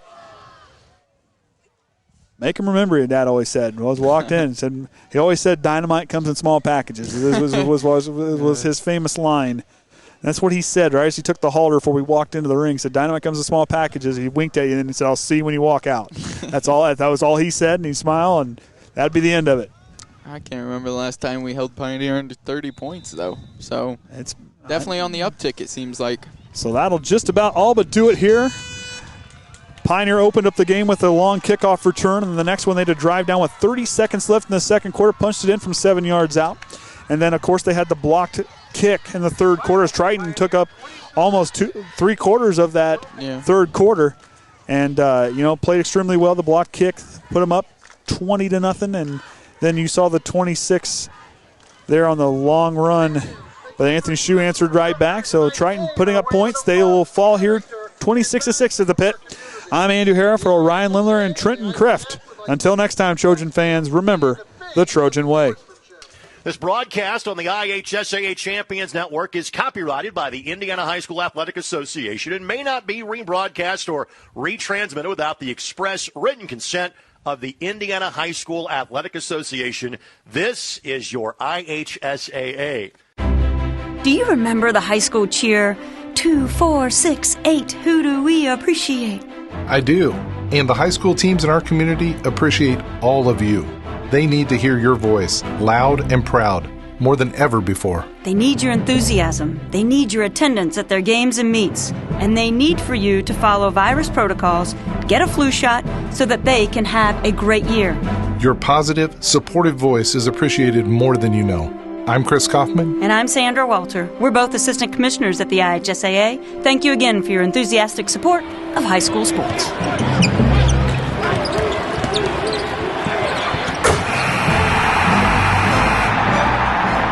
This is passion. This is enthusiasm. This is community pride. This is what high school sports in Indiana are all about. This is your IHSAA.